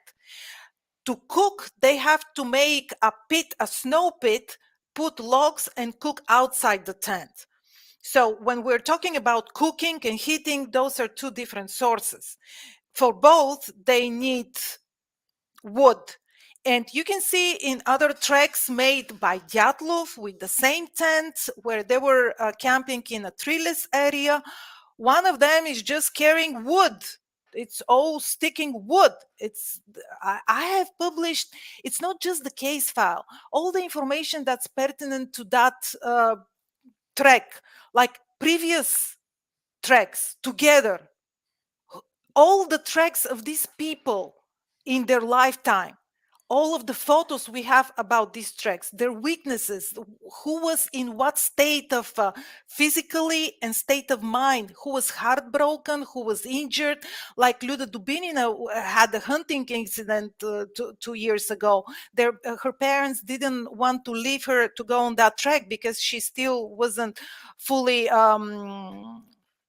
recovered. That's why her backpack was lighter, and the rest of the backpacks had to uh, balance for that. Then the 10th hiker also had some sickness, which is it didn't just occur on that trek. It was sciatica, and it got inflamed because they were taking a truck. On the back of the truck was windy, and he got inflamed, so he went back. His supplies, his equipment, group equipment, also get distributed into the backpack, so they were heavy, and so they needed to rest. And that last day, when something happened, they had to just go for 2 hours from one forest to the other forest. That was the logical thing to do, and that was according to their plan. Pitch the tent on one side of the Dyatlov Pass, then pitch it on the other side of the Dyatlov Pass. Wood, water, everything is perfect. They had to regain their strength and just climb Otorten the next day. That's all. That's straight. That's logical. Why would they pitch the tent there in the slope?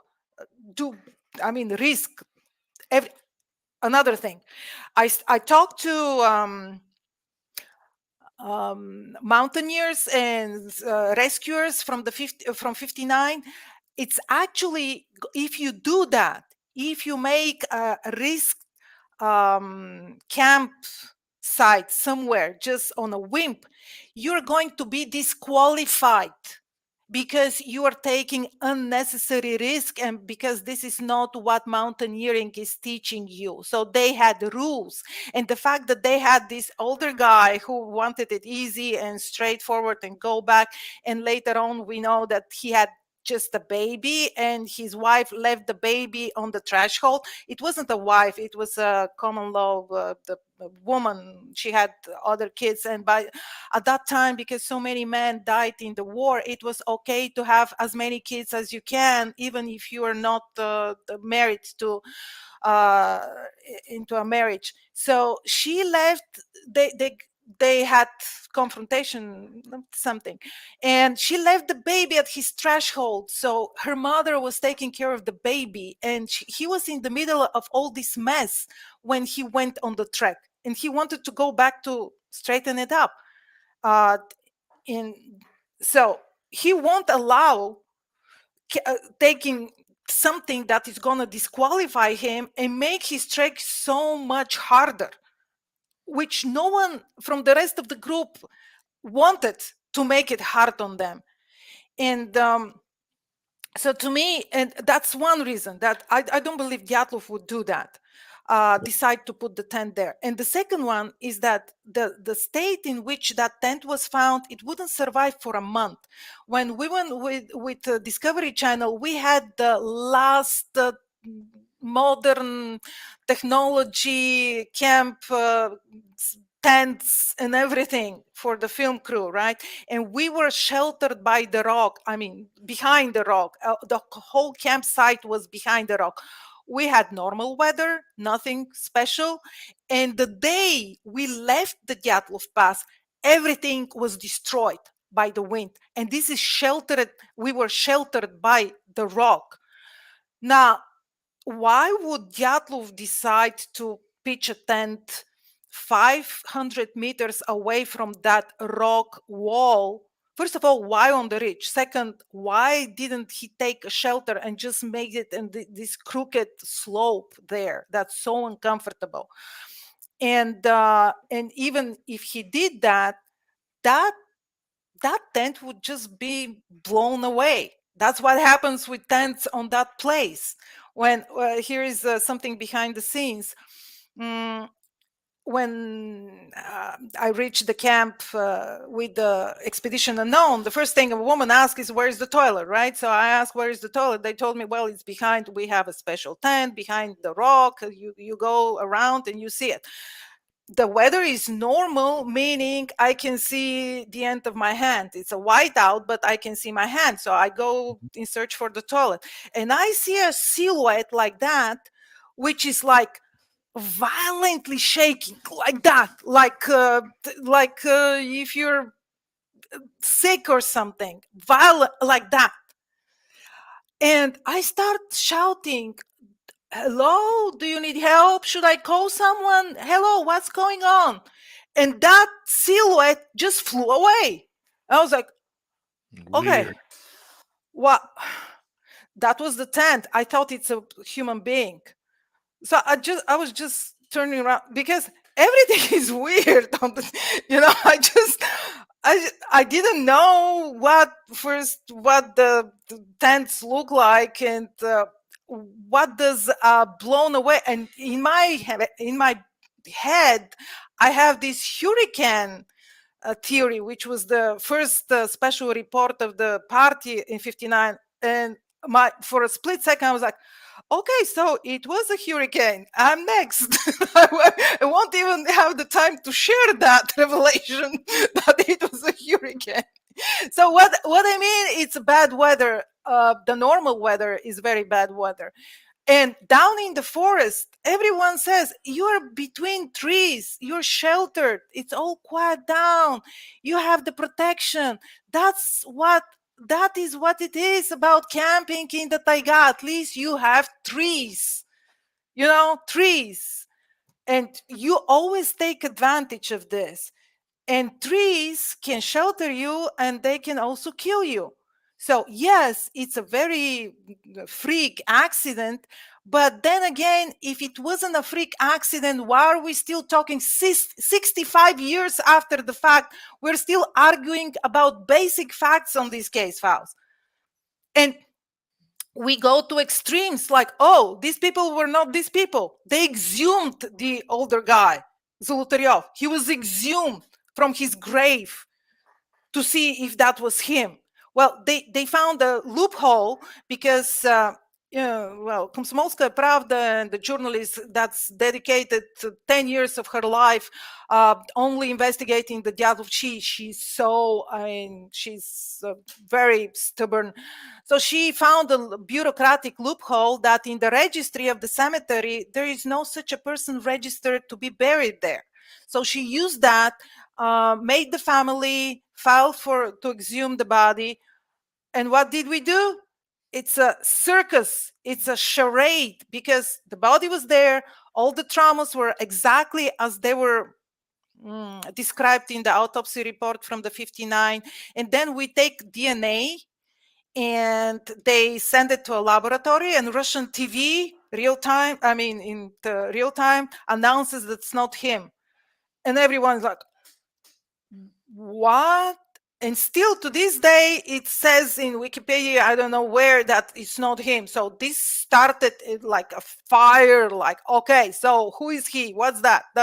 And there is already enough about the tattoos that no one has seen because he's a physical education teacher. He's not supposed to have any tattoos. He's not a prisoner or something. So why is he's covered with weird tattoos that no one has seen, not his family, not his pupils, and now we see that it's not him.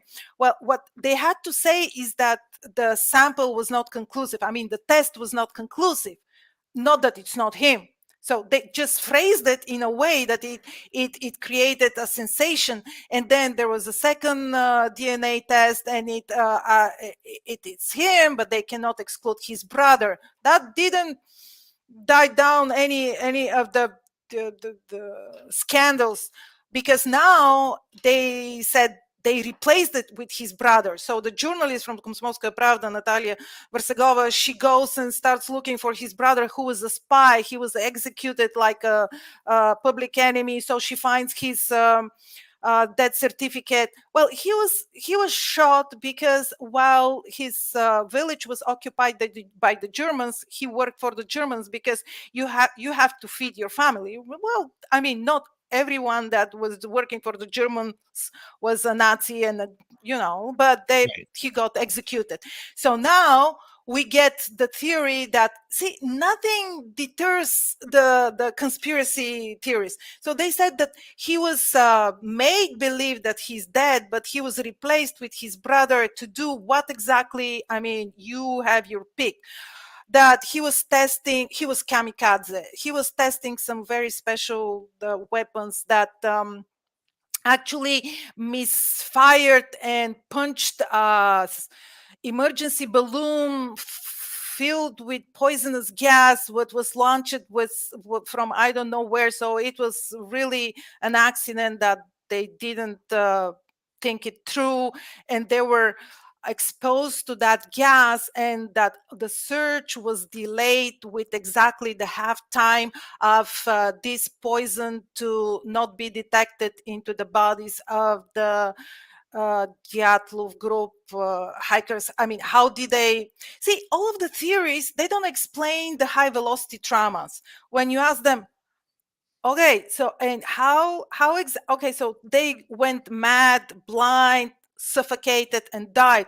So how did the high velocity that only a car can explain, or a fall from a high floor? And they said, well, they just tripped and fell on the stones and caved in their skull. Well, the coroner said that this is not possible, that another person can inflict this kind of trauma with a stone or a blunt object, or you cannot fall and break your bones in such a way from your own weight and height. But they start going after the coroner. Who is he? They made him say that. It's well, you can find a lot of discrepancies in the autopsy reports too, like the dead spots don't match any of the positions. But then again, when I ask a real I mean, nowadays a modern pathologist, what does he think about these autopsy reports, he said, well, first of all, did he perform them in a known environment? Was this his morgue? No, he was brought from someplace. And how many autopsies did he do of this? So these bodies were really in a bad shape. 4. And he doesn't dictate or anything. He just performs all these autopsies that are very hard, of the broken chest and everything. Caved in, and then he has to make notes of that. So some of the phrases look like they were just copy pasted, like all of the dead spots are on the back, and they were found in very different positions, so they can be. Then there is that he could. A lot of specifics is about frozen bodies, and in my theory, it's you have to really go into details of this case. There is a testimony of a nurse in Ivdel morgue who says that she has cleaned 5 bodies before the group was even missing and prepared for autopsy. The coroner saw them, and they were, prepared for funerals, not autopsy, because this was the normal order at the time. If there is no signs of foul play, there are no wounds, bites, nothing, and it's obvious that they died from freezing, they just cleaned them up and waited for the family to pick them up. And they were actually usually buried in the local cemetery. But then these bodies disappeared. So, it's a lot that I can explain with not a criminal. It's a human, very, you have to be disturbed by something, but the regime can do this to you. I think they were found once by the helicopters, and they were brought to the morgue, 5 of them. And then during it was the 21st Congress of the Party of Khrushchev. This is what the dead hikers were talking about in their satirical pamphlet. And suddenly there is this unprecedented massive search. And they learned, I mean, the bosses, like the party, the geologists, the military, the Ivdelak, they're all the bosses, they're friends, they drink buddies. And they learned that there is going to be a massive search by the state on their location where they're working. Right there, I'm going to get you to hold on. Hard to believe we're through 2 hours with Teddy Hadjiyska talking about the Dyatlov Pass tonight. When we return from the break, we're going to get to your questions. I know they're piling up. We're going to try and get to as many as possible. Steve Stockton from Among the Missing will be next with his cute little story. Yeah, we're going to have fun. Hour 3 of Spaced Out Radio is coming up right after this. Stay tuned.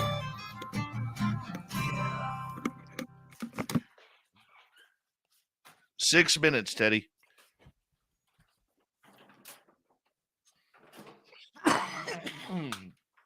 Be right back, people.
All right.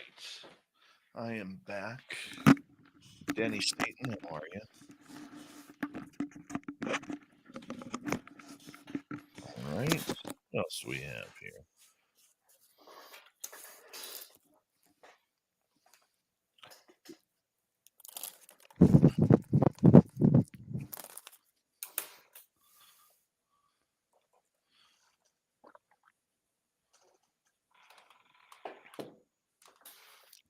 IK and HBSM, welcome to SOR Chat. So, Teddy, I'm just going to play a quick story here for 4 minutes, and then we're going to get into some audience questions for you, okay? Okay. Yeah. Having fun? Yes. Good.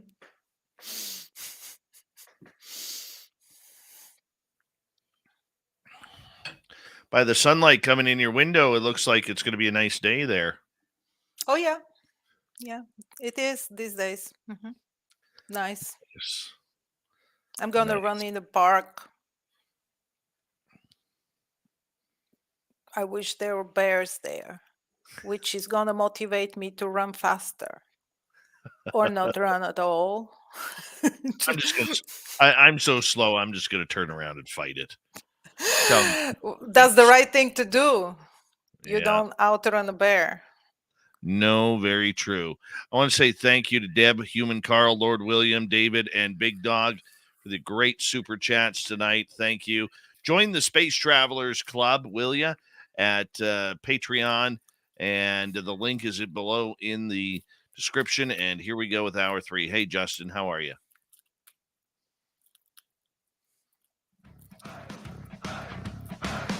Would you like to connect with us? Head to spacedoutradio.com for all your latest show info. Now, back to Dave Scott and SOR. Third and final hour of Spaced Out Radio is now underway. Thank you so much for joining us. My name is Dave Scott. Very much appreciate earning your listening ears wherever you are on this beautiful planet we call Earth. Hello to everyone listening in on our terrestrial affiliates across North America and digitally on Odyssey Radio, TalkStream Live, and KPNL. All of our archives are free. Join us at youtube.com/Spaced Out Radio. Do old Davey the favor, hit that subscribe button. The Desert Clam has set the password for tonight in the SOR Space Travelers Club. Definians is your password. Use it wisely, Space Travelers, as the Clam sets the password each and every night right here on Spaced Out Radio. Our website, spacedoutradio.com. We have a plethora of features for you. Rock out to Bumblefoot, read the news wire, check out our swag. Follow us on Twitter at Spaced Out Radio, Instagram at Spaced Out Radio Show, and on TikTok at Spaced Out Radio. Here we go to kick off hour number 3. Steve Stockton is here with another spooky story. Hello, friends. Welcome to Among the Missing YouTube channel on Spaced Out Radio. I'm Steve Stockton, and I'm about to take you on an unbelievable journey of people just like you. Their stories and encounters will haunt us on Among the Missing.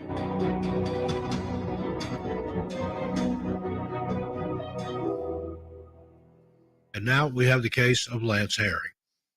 It's not uncommon for individuals to run away from their obligations. In 2006, U.S. Marine Lance Herring disappeared while hiking in El Dorado Canyon, Colorado.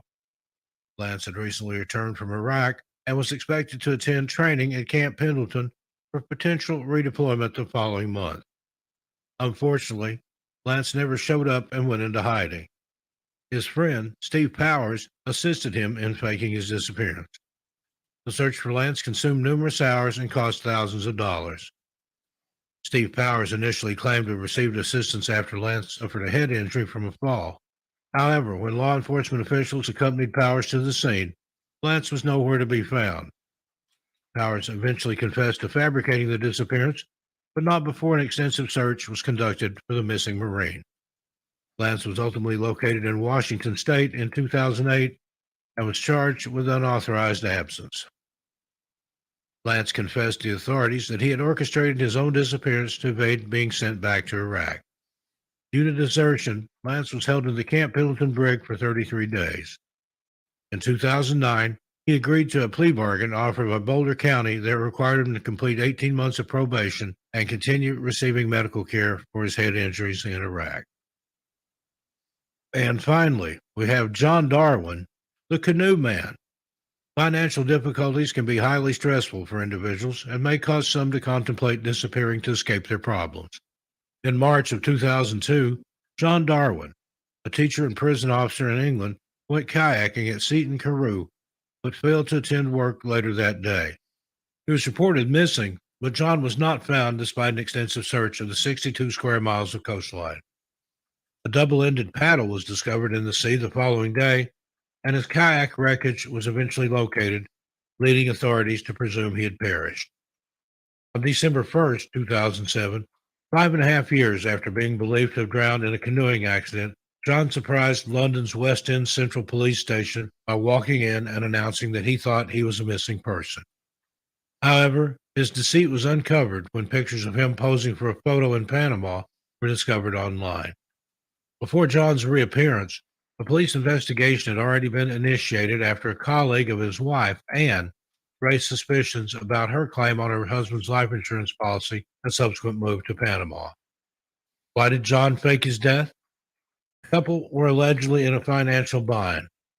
John considered all his options and settled on faking his death to cash in on his life insurance policy. In an interview with the BBC in 2016, Anne said she knew John, quote, couldn't live with the shame of bankruptcy, end quote, but could not talk him out of his final decision.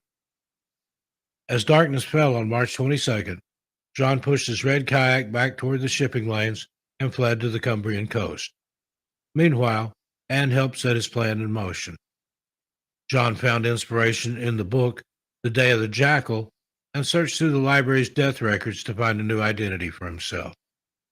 He discovered John Jones, born in Sunderland the same year as he was. Jones had died at just 5 weeks old. A librarian John had befriended supported his passport application and provided a copy of John Jones' birth certificate from Sunderland's records. Investigators discovered that John had been using a fraudulent passport belonging to the deceased child, which allowed him to travel without being questioned. The story of the canoe man extends well beyond the crime and the individuals held accountable for it. Some people are still struggling to recover from the aftermath of John's behavior years later. And thank you to Steve Stockton from Among the Missing for another great story. If you want more just like that, what you need to do is go to youtube.com/Among the Missing and check it on out for yourself. Just subscribe to it, and everything is free for you.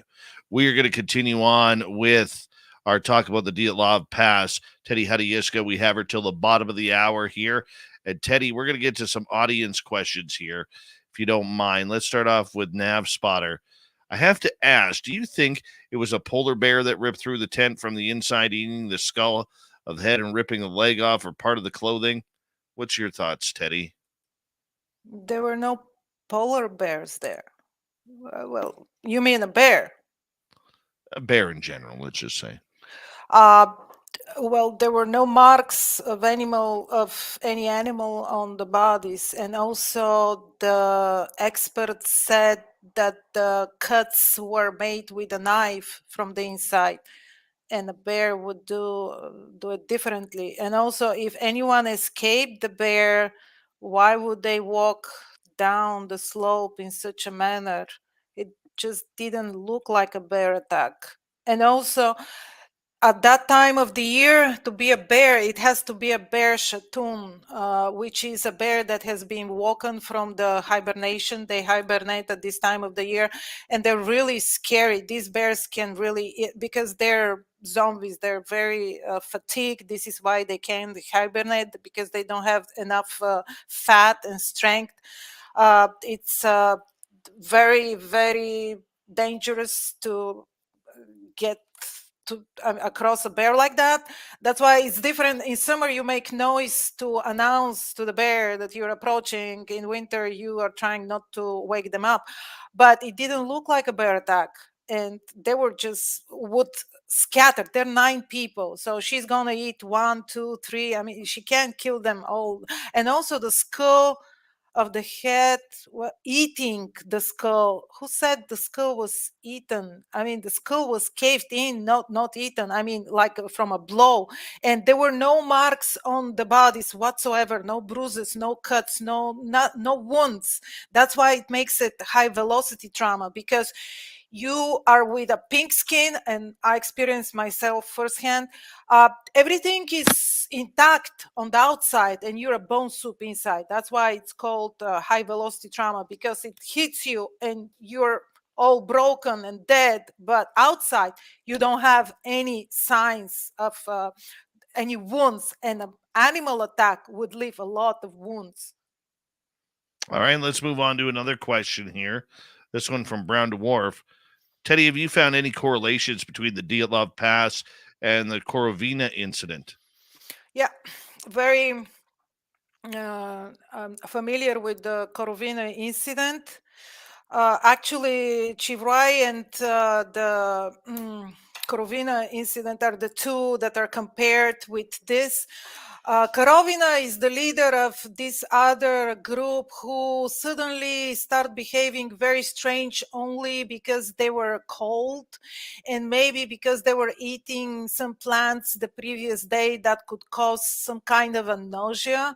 But I even have uploaded a video on my channel. Not that I recommend watching it, because it's really how they find the bodies, and there were like no reason to die whatsoever. They were just starting screaming, crying.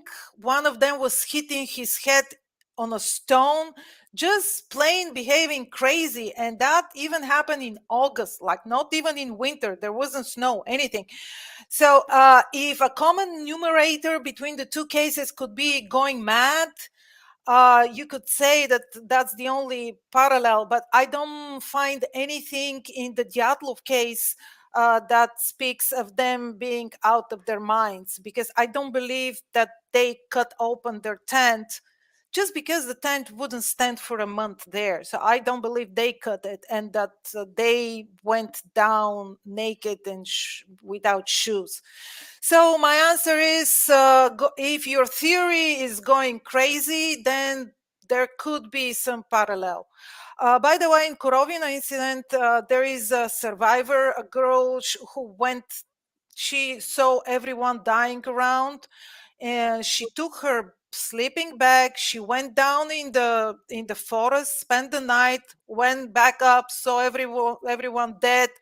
She survived, never wants to talk about it anymore. I mean, we can't even retrieve useful information from a survivor who was there at the beginning till the end.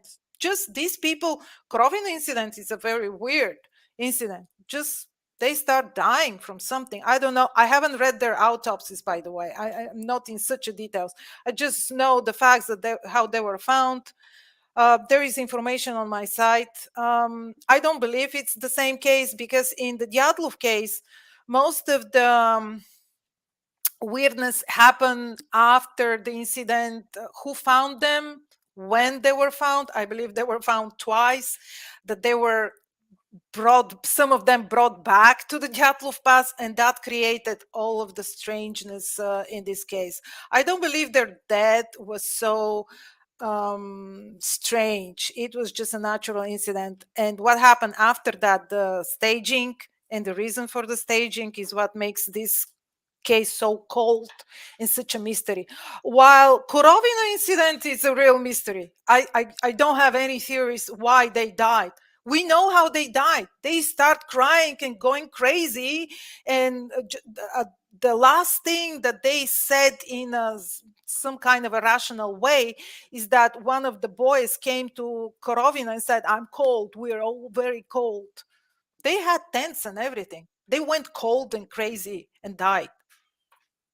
No idea. All right, let's get to another question here. This one comes from Cat Chaser. Teddy, do you have any info about the camera or pictures found after? Info. Well, I have a lot of info. I have all of the negative, I mean, not personally, not in the drawers behind me. I mean, I have scanned the negatives and all of the photos, all the prints of the photos, and they're not complete set whatsoever. We know that there is a missing camera, and the weirdest thing is that there are a lot of prints of photos that we don't have negatives about, and we don't know the sequence in which they were taken, and those photos are the most important ones, like the last photo which the lead investigator based his conclusion when they pitched the tent and where they pitched the tent.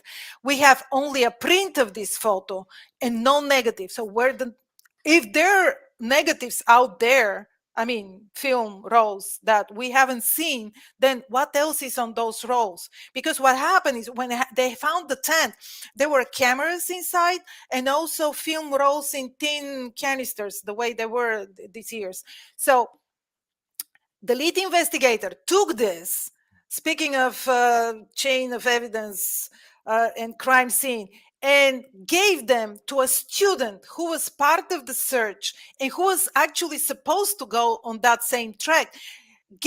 Sent all these films to the students to develop in their bathrooms, in their homes, and said, even without seeing what's on them, the lead investigator said, print as many copies as you can and distribute to friends and family, because they're gonna blame the hikers for making mistake, just to prove that everything was okay during the trek.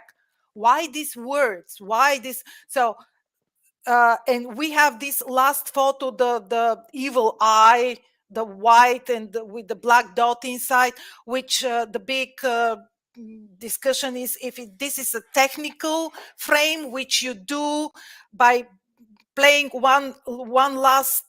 taking one last picture just to make sure that to free up the film, how they did with old cameras. Usually all of the films end up with shot that looks like this because it's out of focus and not aimed at anything. It's like it's aimed at the floor. You just take one last picture to make sure it's a technical thing. So, but other people base a whole branch of theories that this is the last photo that was taken by the hikers of the perpetrator, of the alien, of the spaceship, of you name it. I mean, you can make anything out of this last frame. And we don't know where it was taken. We see that it's a last frame, but there is no metadata like metadata. Like nowadays, we know the GPS coordinates and the date and the time and everything. It's just the last frame of the shot. It could have been taken by the searchers. By the way, interesting fact. The investigation didn't have their own cameras. So they were taking all of the pictures you see in the case files were taken with the cameras of the hiker of the Dyatlov group. I mean, what can I tell you? All right. It's a mess. It's a mess. Let's get to another question here. Peppa H is asking, what do you think of the picture of the dark figure they took a couple days before the incident? That's the Yeti, right? The Yeti I photo. guess. The Yeti photo, yeah. Well, the Yeti photo was taken with presumably Thibault's camera, because we don't know which camera belonged to whom. Just only by the photos, but they very often exchange cameras.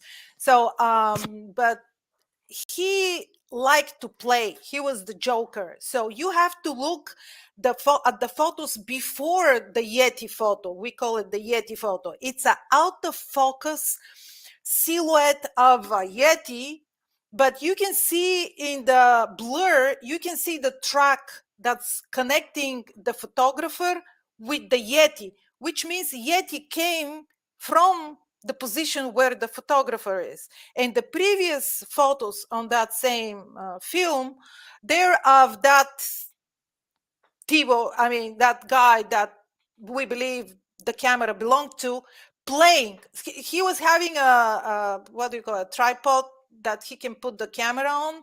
And he was playing, falling in the snow, getting up. So you see him actually bent over and getting into the distance.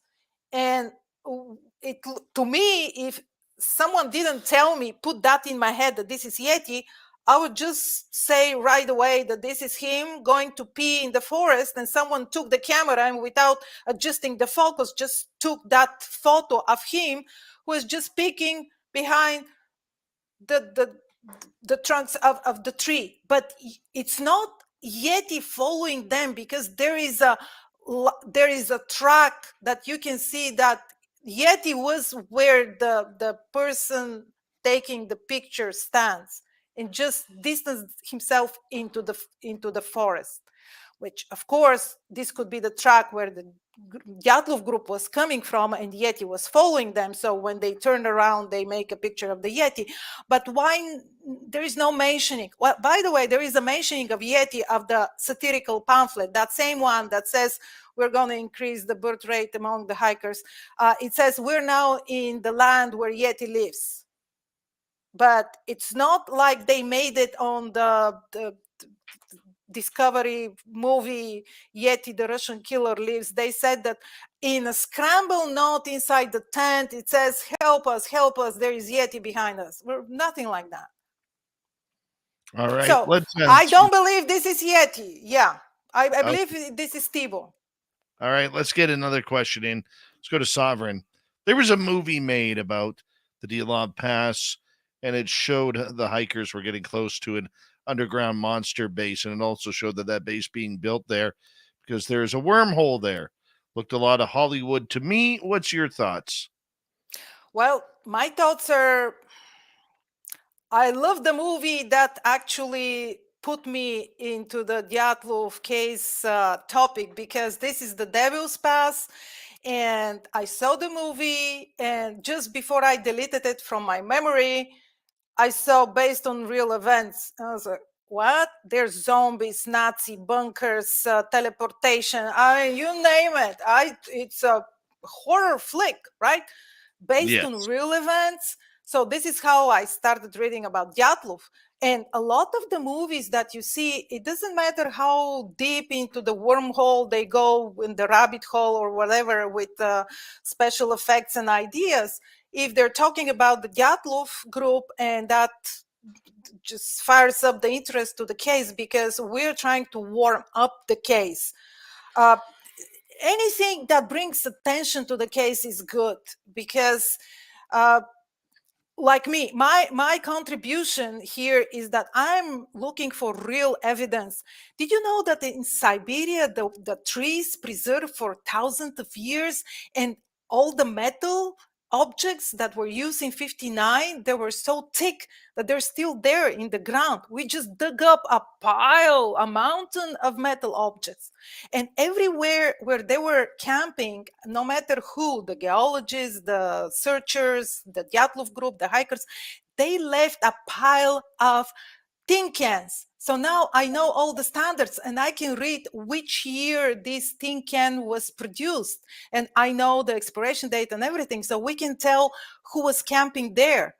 And I'm going to prove the geologist was there. Okay, so back to the wormhole. Yeah, well, what? I saw the movie. Movies need that. I mean, this is the juice that makes the imagination. People like movies like that. So yeah, I saw the movie, and I'm still looking for the wormhole, right? All right, Teddy, we have less than a minute to go here. I want to get one question in from Emmy. Was it true that the area where the young people died had high radiation? Not the area. This is one of the strange things we can explain. Lev Ivanov, between the discoveries of the bodies in February and May, he lost it. He seemed disattached from the case. He lost interest. But when he found the last 4 bodies, he appointed radioactive analysis of their tissue and clothes. And this we can understand why. Well, I have a theory. I think because of all of the UFOs in the sky, he was reassigned to another case, and because of the Cold War, they were looking at the United States, what they're doing, what So I think his interest was picked up by all the sightings of the UFOs in the area, and that's why he ordered the radioactive analysis. But it turned out that only three pieces of clothes. All right, Teddy Hadjiyska, her website, Dyatlov Thank you for coming on the show. When we return, it's Dave 101 on Spaced Out Radio. We'll be right back.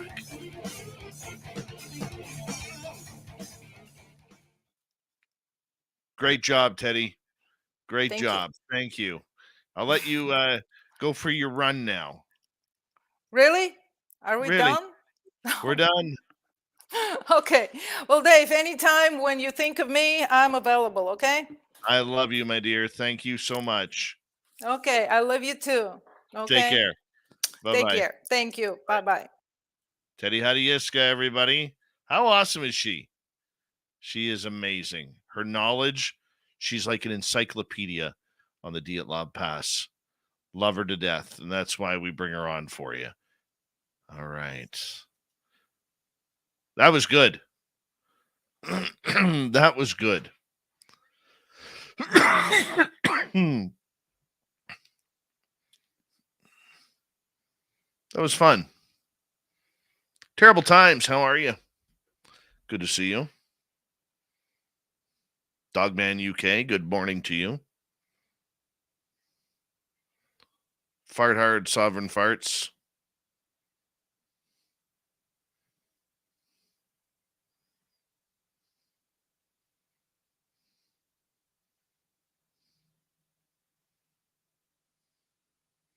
Desert Rat, how you doing?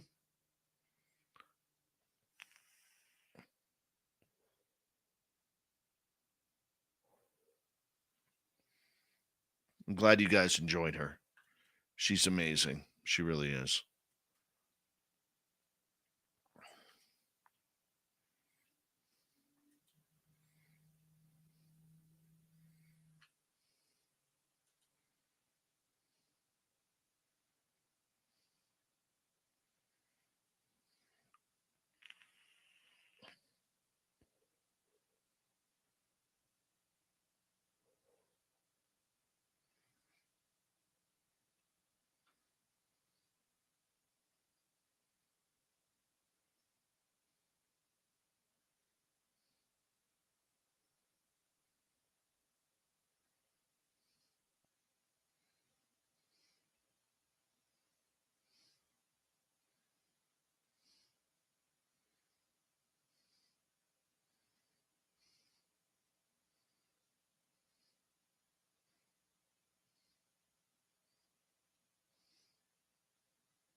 Oh, yeah, Doug Shelby. Pardon me. The Doug Shelby. We will have her on again.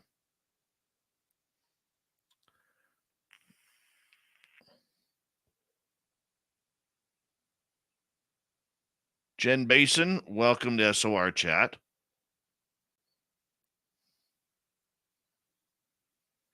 It was dead air, can't chase her because I wasn't speaking. Thank you tonight to Debster, Human Carl, Lord William, David, Big Dog, and A. Brock for the amazing super chats tonight. Reno 2024 for the 3rd annual SOR fan party. Yeah. Silver Reef Casino. That's where we're going. May 10th to 12th, 2024. Put it on your calendar. I want to see all of you there. We're going to have some great visitors hanging out with you, special guests that you'll hear on this show, like Varla Ventura, Katie Page, Jim Goodall, Science Bob. Our entire team's going to be there. We'd love to have you there as well. We're going to introduce more people. We're going to try and get Becky Vickers there as well. Hey, don't forget, you can also join our Space Travelers Club. Go to Patreon for that. The link is below in the description on YouTube. And let's have some fun here. All right, let's do this thing.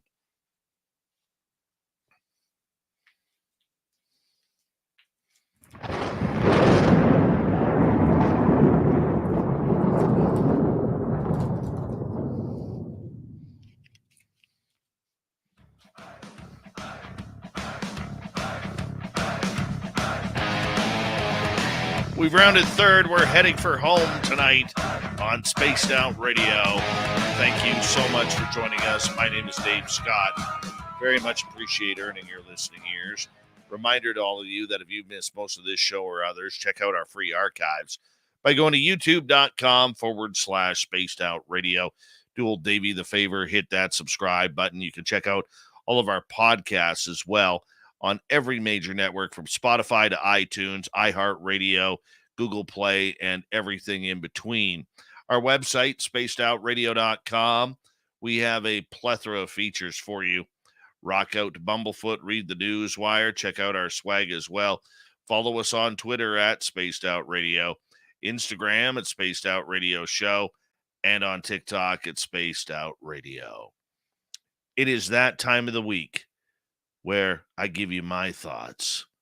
It's the Dave 101. It's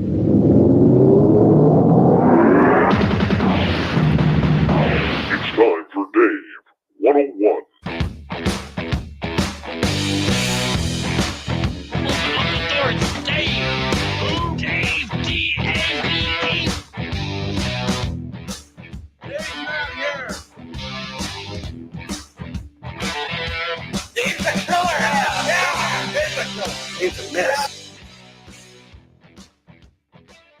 All right, there was a tweet that really angered me the other day.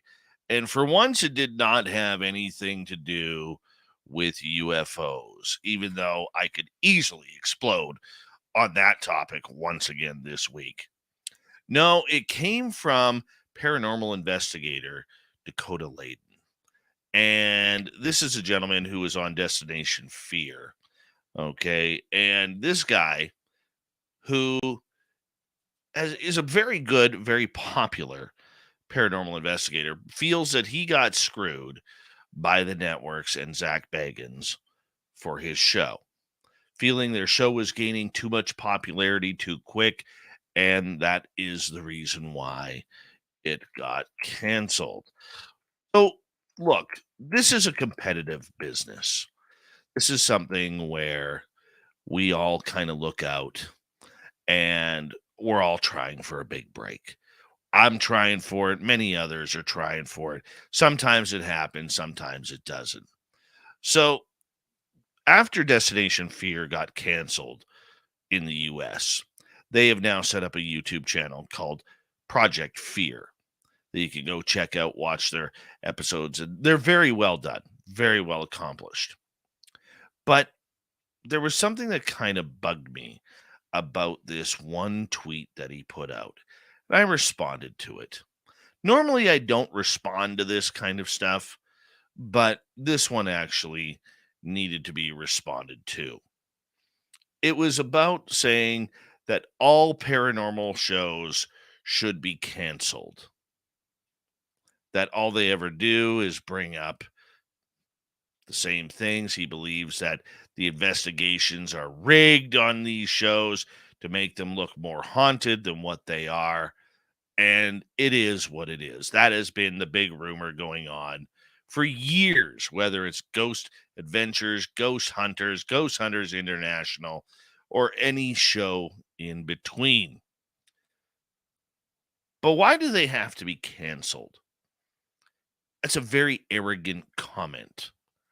Very arrogant comment. And I realize that Dakota has some anger inside of him, and he probably should. I don't know the guy. I've only dealt with the guy once, and I'll tell you right now, I put him on my ban list for never coming on this show because of the arrogance of him wanting to come on this show, asking me to come on this show.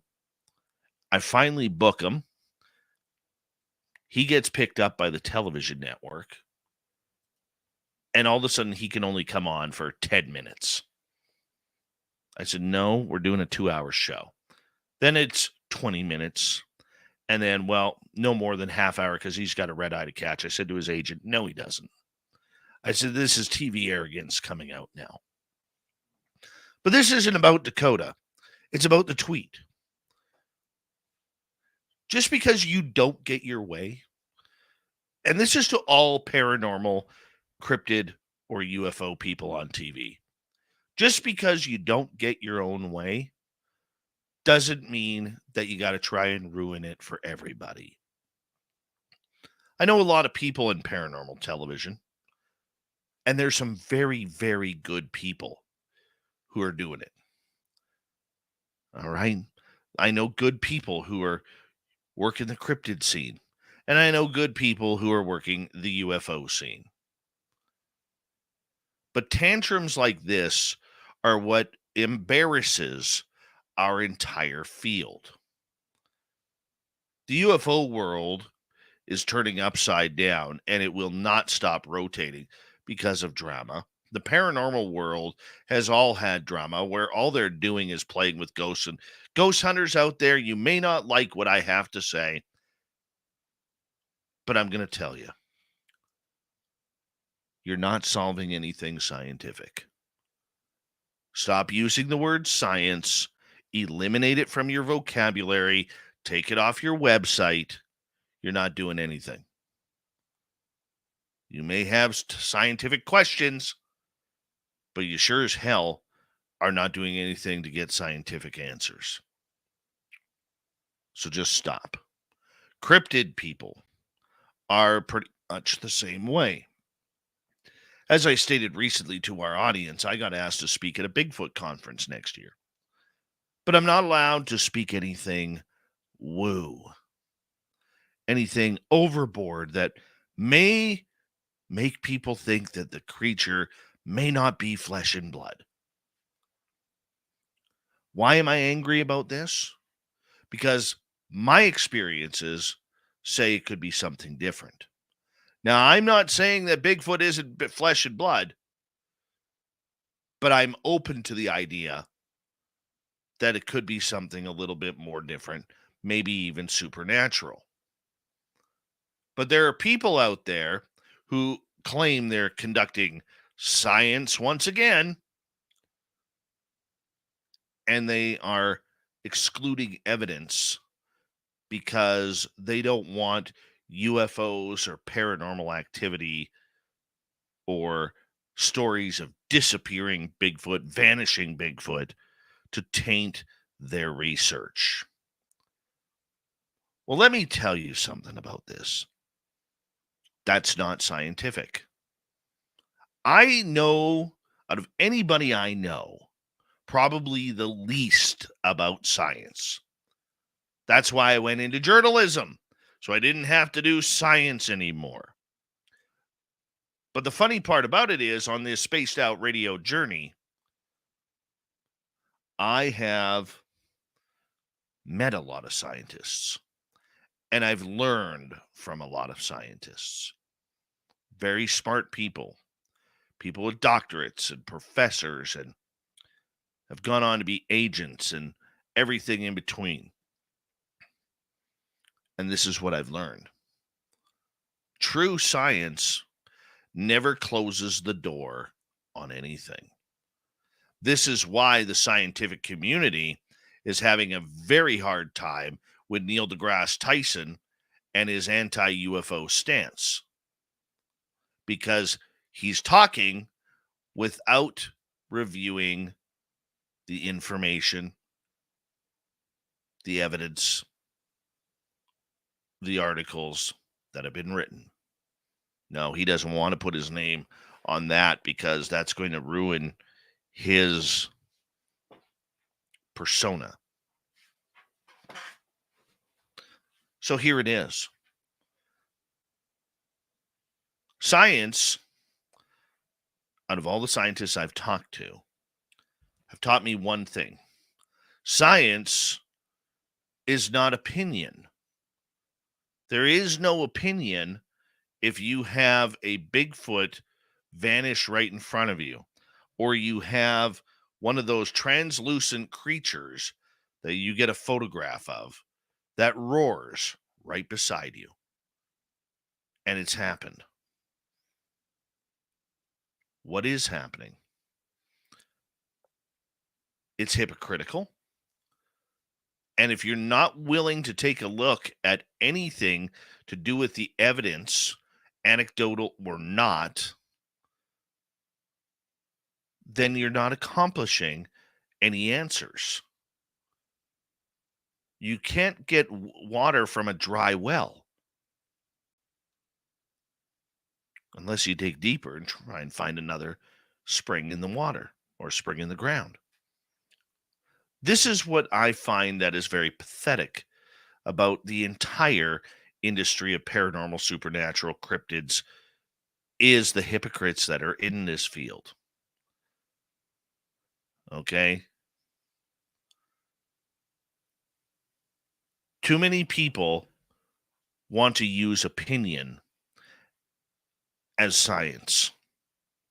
Too many people want to use their ego to shoot others down. This is why over the last few months I've really backed off from following things on Twitter or following things on social media, because it has just become unbelievable, the amount of arguing, bickering. Why can't we just enjoy a good story? Why can't we learn from that story, investigate that story? Just because it hasn't happened to you doesn't mean that it hasn't happened to other people. Not everybody gets alien abducted. Not everybody goes into the forest to see a dogman. And in the cryptid world, we've seen some ugliness too. Bullying tactics, people trying to shoot down other people's information because they don't believe it. That's fine and dandy. Okay? Keep it away. If you don't like someone, what happened to the days where if you didn't like someone, you just didn't talk to them? What happened to the days when you didn't like someone, you just ignored them? And if you saw them in the shopping mall, you walked the other way. What happened? But no, we gotta complain, we gotta whine, we gotta make up stories, put people down because their opinions are different. People who are keyboard investigators bitching about people who are boots on the ground, doing the dirty stuff, trying to find everything. You know why? Because everybody wants the clickbait. That's right. Clickbait has become more important. Clicks and followers have become more important than the actual investigation. And whether it's paranormal, cryptid, or UFO, it is time for us to start holding more people accountable. Not on their information and their stories, because you have to watch your own opinion. But you hold them accountable by how they are treating others, how they are going about treating people. It's one thing if you're calling somebody out as a faker because they're claiming something on their resume that they're not. But just because you don't believe their stories doesn't mean that they didn't happen. We need to do better. We need to hold ourselves more accountable. And we need to be able to share that information that we've learned with others to the best extent that we can. That's the way we get closer to solving the mystery. We don't want to because we're afraid of what other people may say. And right now, people should be afraid. There's a lot of back talking in the field, a lot of backstabbing. I had one of my SOR team members just the other day get backstabbed for the last couple of weeks. It's not fun to watch. It's not fun at all. We don't need it. We don't want it. And we need to do better. All of us. You as listeners need to do better. Me as a host, I need to be better. And just present what happens. That's it. How can it be that hard? I don't get it, but apparently to some, it is. That is your Dave 101 for this week. I know it was all over the place, but I hope you enjoyed it. Let me know your opinion below, because we need your opinion. We need your thoughts. We need you to let us know what we're doing right and what we're doing wrong. Here comes Shirky Poo's news. What time is it? It's time for Shirky Poo's News! Oh, we got some beauty stories for you tonight. I don't even know where to begin with all of these. Well, let's start right here. How would you like to be on this aircraft? All right.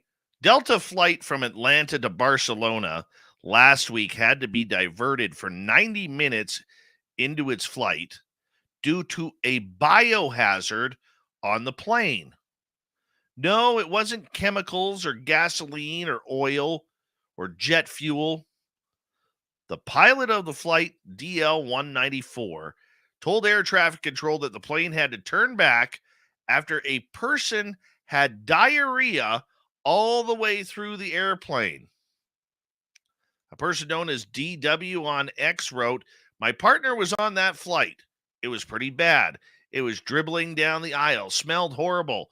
The vanilla scented disinfectant used on it only made the smell like vanilla poop. After the plane landed, it was thoroughly cleaned. They didn't leave until around 2:30 a.m. Could you imagine? Wow. Yeah. This person also said the flight was met by emergency vehicles and EMTs carried the sick passenger off the plane. She says, my partner said the plane was cleaner when they got back on at 2 a.m. than it was the first time when they got on. No smell either. Another passenger named John, who was traveling with his wife, described the scene as a real mess, as the soiled carpet had to be ripped out and replaced with new carpet.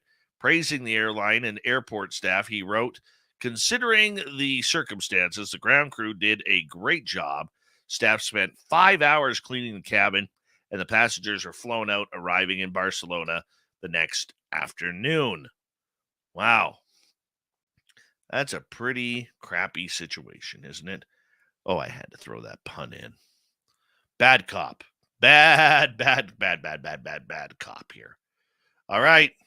If you're a cop, okay, one thing that you may not want to do, okay, is use your vehicle to make out with your mistress. A Maryland police officer has now been suspended after he was caught on video making out with a woman before joining her in the back of his cruiser. Huh. Yeah. PGPD Executive Command is aware of a video circulating on TikTok with one of their officers. As soon as we became aware earlier today, we opened an investigation to determine the circumstances. The police department has since confirmed that one of its officers, Francesco Marlette, was filmed with a woman outside and then getting into the cruiser. He's been suspended during the ongoing investigation. It's also revealed that in 2016, Marlett was disciplined internally on sustained administrative charges of unbecoming conduct, child abuse, and unbecoming conduct, assault second degree, and was fined for his actions. The video was posted on TikTok, has more than 2.4 million views. The clip shows Marlett and an unidentified woman kissing next to a car in a lot that appears to be next to a park as kids are heard playing. And at one point, a few run through the flame. Nelson Ochoa, the man who filmed the incident, said he couldn't believe what he was seeing in broad daylight with kids around. The pair are then filmed entering the back seat of the cruiser, where it's safe to assume the officer was not reading the woman her Miranda rights. While police said the relationship between Marlett and the woman was unknown, the officer's now estranged wife, Paula, claims the woman is her ex's mistress, whom she identified as Virginia Pinto. Yep, Paula says, "There goes my husband and his mistress." She added in another post that it's been a very tough time for her and her 3 children, concluding that her post by saying, "I love you all, except for Virginia. You can rot in hell." Oh, that is a woman scored right there. Oh.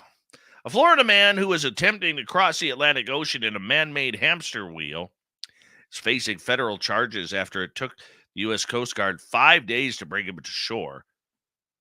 That's according to a criminal complaint in Miami. Bellucci told, the Coast Guard spotted Reza Bellucci, 51 years old, some 112 kilometers off the coast of Tybee Island, Georgia, back on August 26, while making preparations for Hurricane Franklin. The complaint filed in federal court said Bellucci was charged Tuesday with obstruction of boarding and violation of a captain of the port order. Bellucci told the Coast Guard crew he was attempting to ride the hydropod vessel to England and that he had a Florida registration, which he was unable to locate for them. The officer said the vessel was afloat as a result of wiring and buoys and determined that Bellucci was conducting a manifestly unsafe voyage. While they attempted to get him to leave the vessel, Bellucci told him he had a knife and threatened to harm himself if they didn't leave him alone. Well, they didn't leave him alone. Yeah, he's now in jail. All right, that is your news for the week.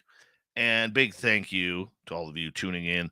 Steve Stockton from Among the Missing and Teddy Hadjiyska from DyatlovPass.com joining us for a wonderful, wonderful night of information on that mysterious story.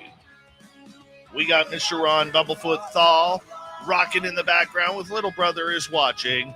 Bumblefoot is the official music of Spaced Out Radio, rocking us in and out of every single show. Get your horns up for the guitar god himself. Special thanks to everybody listening in at work, at home, in your cars, wherever you may be. Thank you to everyone in our chat rooms tonight. YouTube, Twitch, LGAP, Facebook, Spreaker, LinkedIn, the Space Travelers Club, and on Twitter at hashtag Spaced Out Radio. I know you're out there somewhere. Remember, this show is copyright by Spaced Out Radio and SOR Media Ventures Limited. Thank you so much for choosing to share your evening with us, because together, my friends, We're watching. we own the night. Mr. Bumblefoot, we need a favor. We need you to take us home. I know you're out there somewhere watching me. Yes, the Woo train has docked for the night, but soon, my friends, we shall ride again. Seats are always available. Your tickets never expire. And if you want to bring a friend, we've got room for them too. Good night.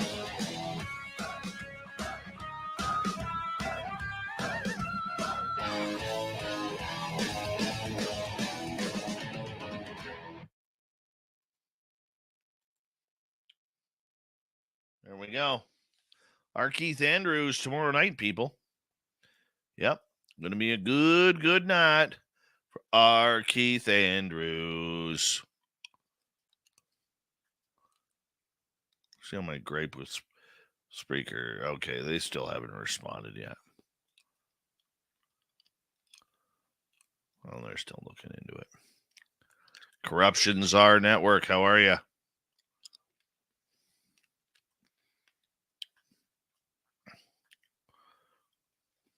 Big thank you tonight to Deb, Human Carl, Lord William, David, Big Dog, A. Brock, and Jen in the UK for the great super chats tonight. Gilbert, don't be silly, because the minute you go wacky, the minute you're going to get blocked again. Thurston Howell the Third, how you doing?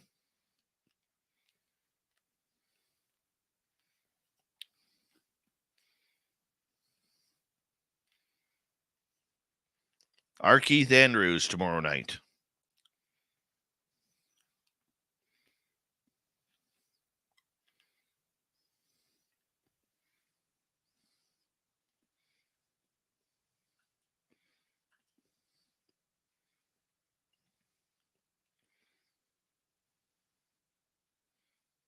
All right.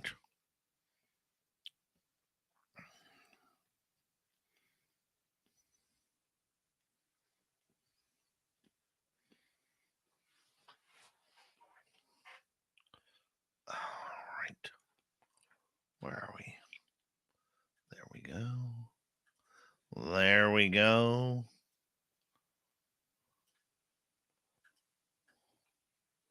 There we go.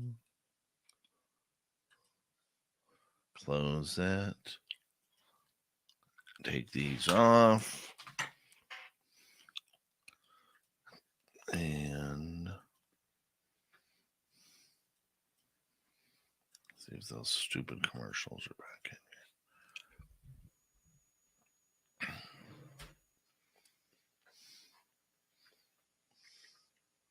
You have no idea how these commercials pissed me off.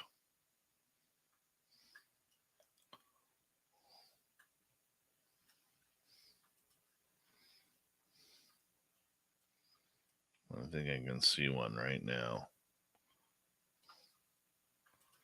All right, here we go. com/spaced out radio. Do old Davey the favor. Hit that subscribe button. She is going to go for 10 years. Permafirma, Shetma, and she premier researchers. Probably addicted to it. It's always when you Hey, Cowboys. so I information. I know aspects of timeline just happened. My delusion. I mean, whatever. Anyway, things like when I made a joke and cakes. I think I'm healing. There were city investigation. Having such fun when it's the right way. Fireball, actually the ones because from not even the thing and the other like they were missed. Each of the mountain range low, like but even closer, but never mind. You part of you would BCAA member, but the local call and we call that well, not we, but the local call this particular high Holatsahu, which nowadays it's are you a BCAA member? Well, lucky you. Are you a BCAA member? Say that. Are you a BCAA? Right there. It's the Mountain of the Dead, but in my health, but at the book, people say and exactly you own the because we are going to go to break here. Lots of information to take in that first half hour. We're going to get more questions in with Teddy.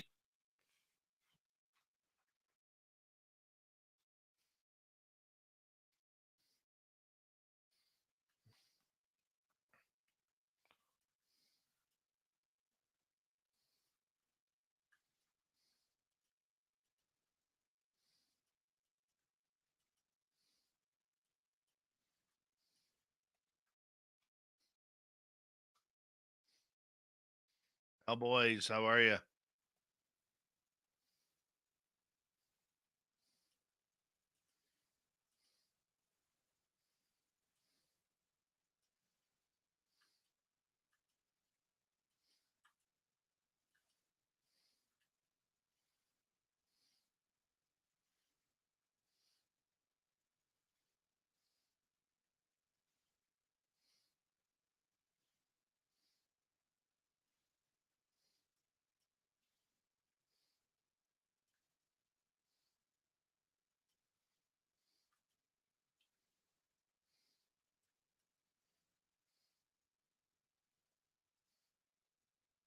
Not to go on. Go to break. Well, this no yet, I promise. Remind me 9. Interpret different traumas, but is that look and missing stamping are cut it out all then merging again. So it's not all that big on the slope that open a bracket to lie down many hours to go down, start looking for help from the group. Theory is that someone, for example, never they die with snow. Legally valid description of BC. No effort. Do it. Do it. Into the shell app. You a BCAA Or found just fat chance because they were just found just fat chance.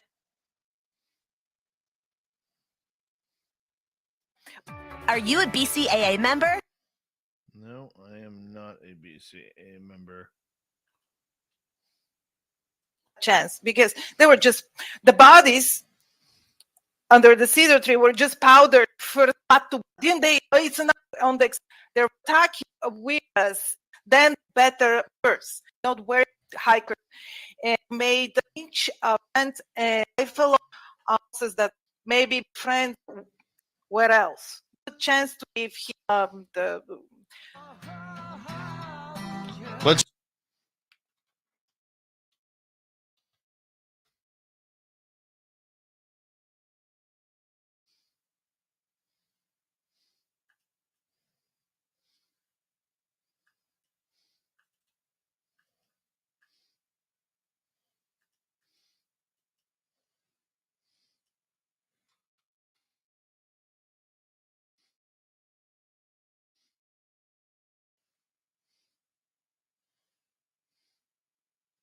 Yeah, how the hell did Detroit beat Kansas City in week 1?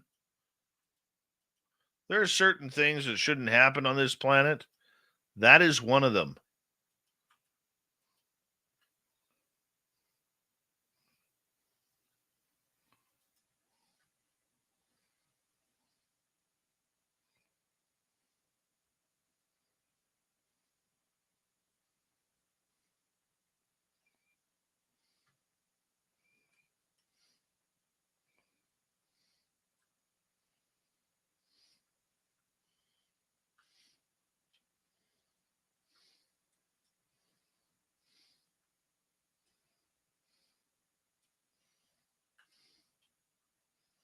Dave on. Yes, I have a teen.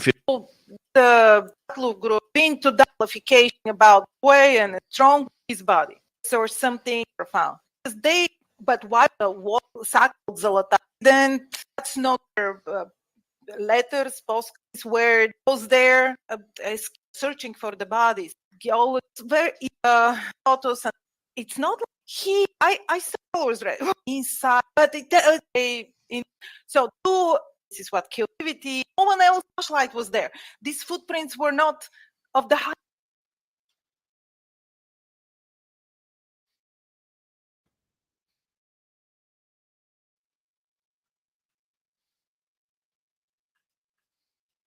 This is such a pain in the ass.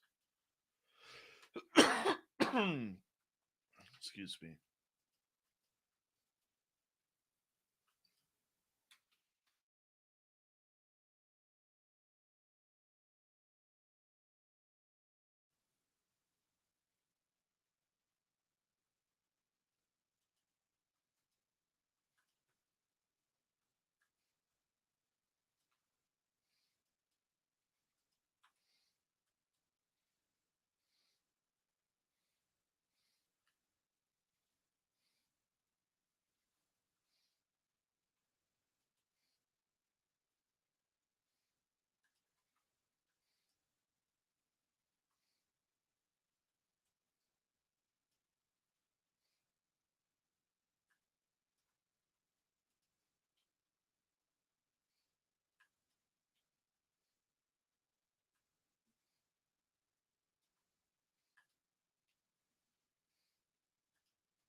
Not on Rumble as of yet.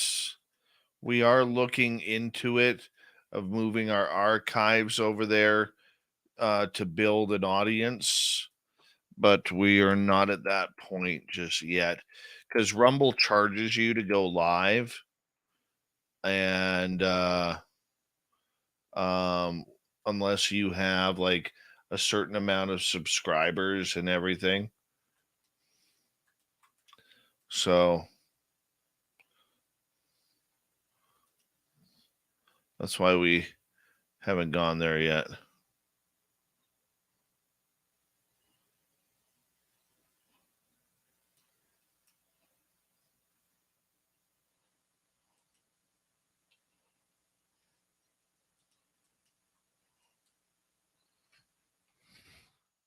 All right, everyone. I'm going to call it the night here so I can get things going on my end and get to bed early here. Tomorrow night on the show, once again, our Keith Andrews and the ET Connection. And don't forget to join our Space Travelers Club on Patreon. The link is below. And we're going to do it all again tomorrow night, everyone. We're going to have a lot of fun. Thank you to our super chatters again. Don't forget, mark May 10th to 12th on your calendar for 2024. We want to see you all in Reno for the next SOR fan party. We'll talk to you very, very soon, everyone. Much love. You guys have a great night. Get some sleep.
Stay healthy, my friend. You too. You need bail money, give me a call. Always, Dad. Take care. You too.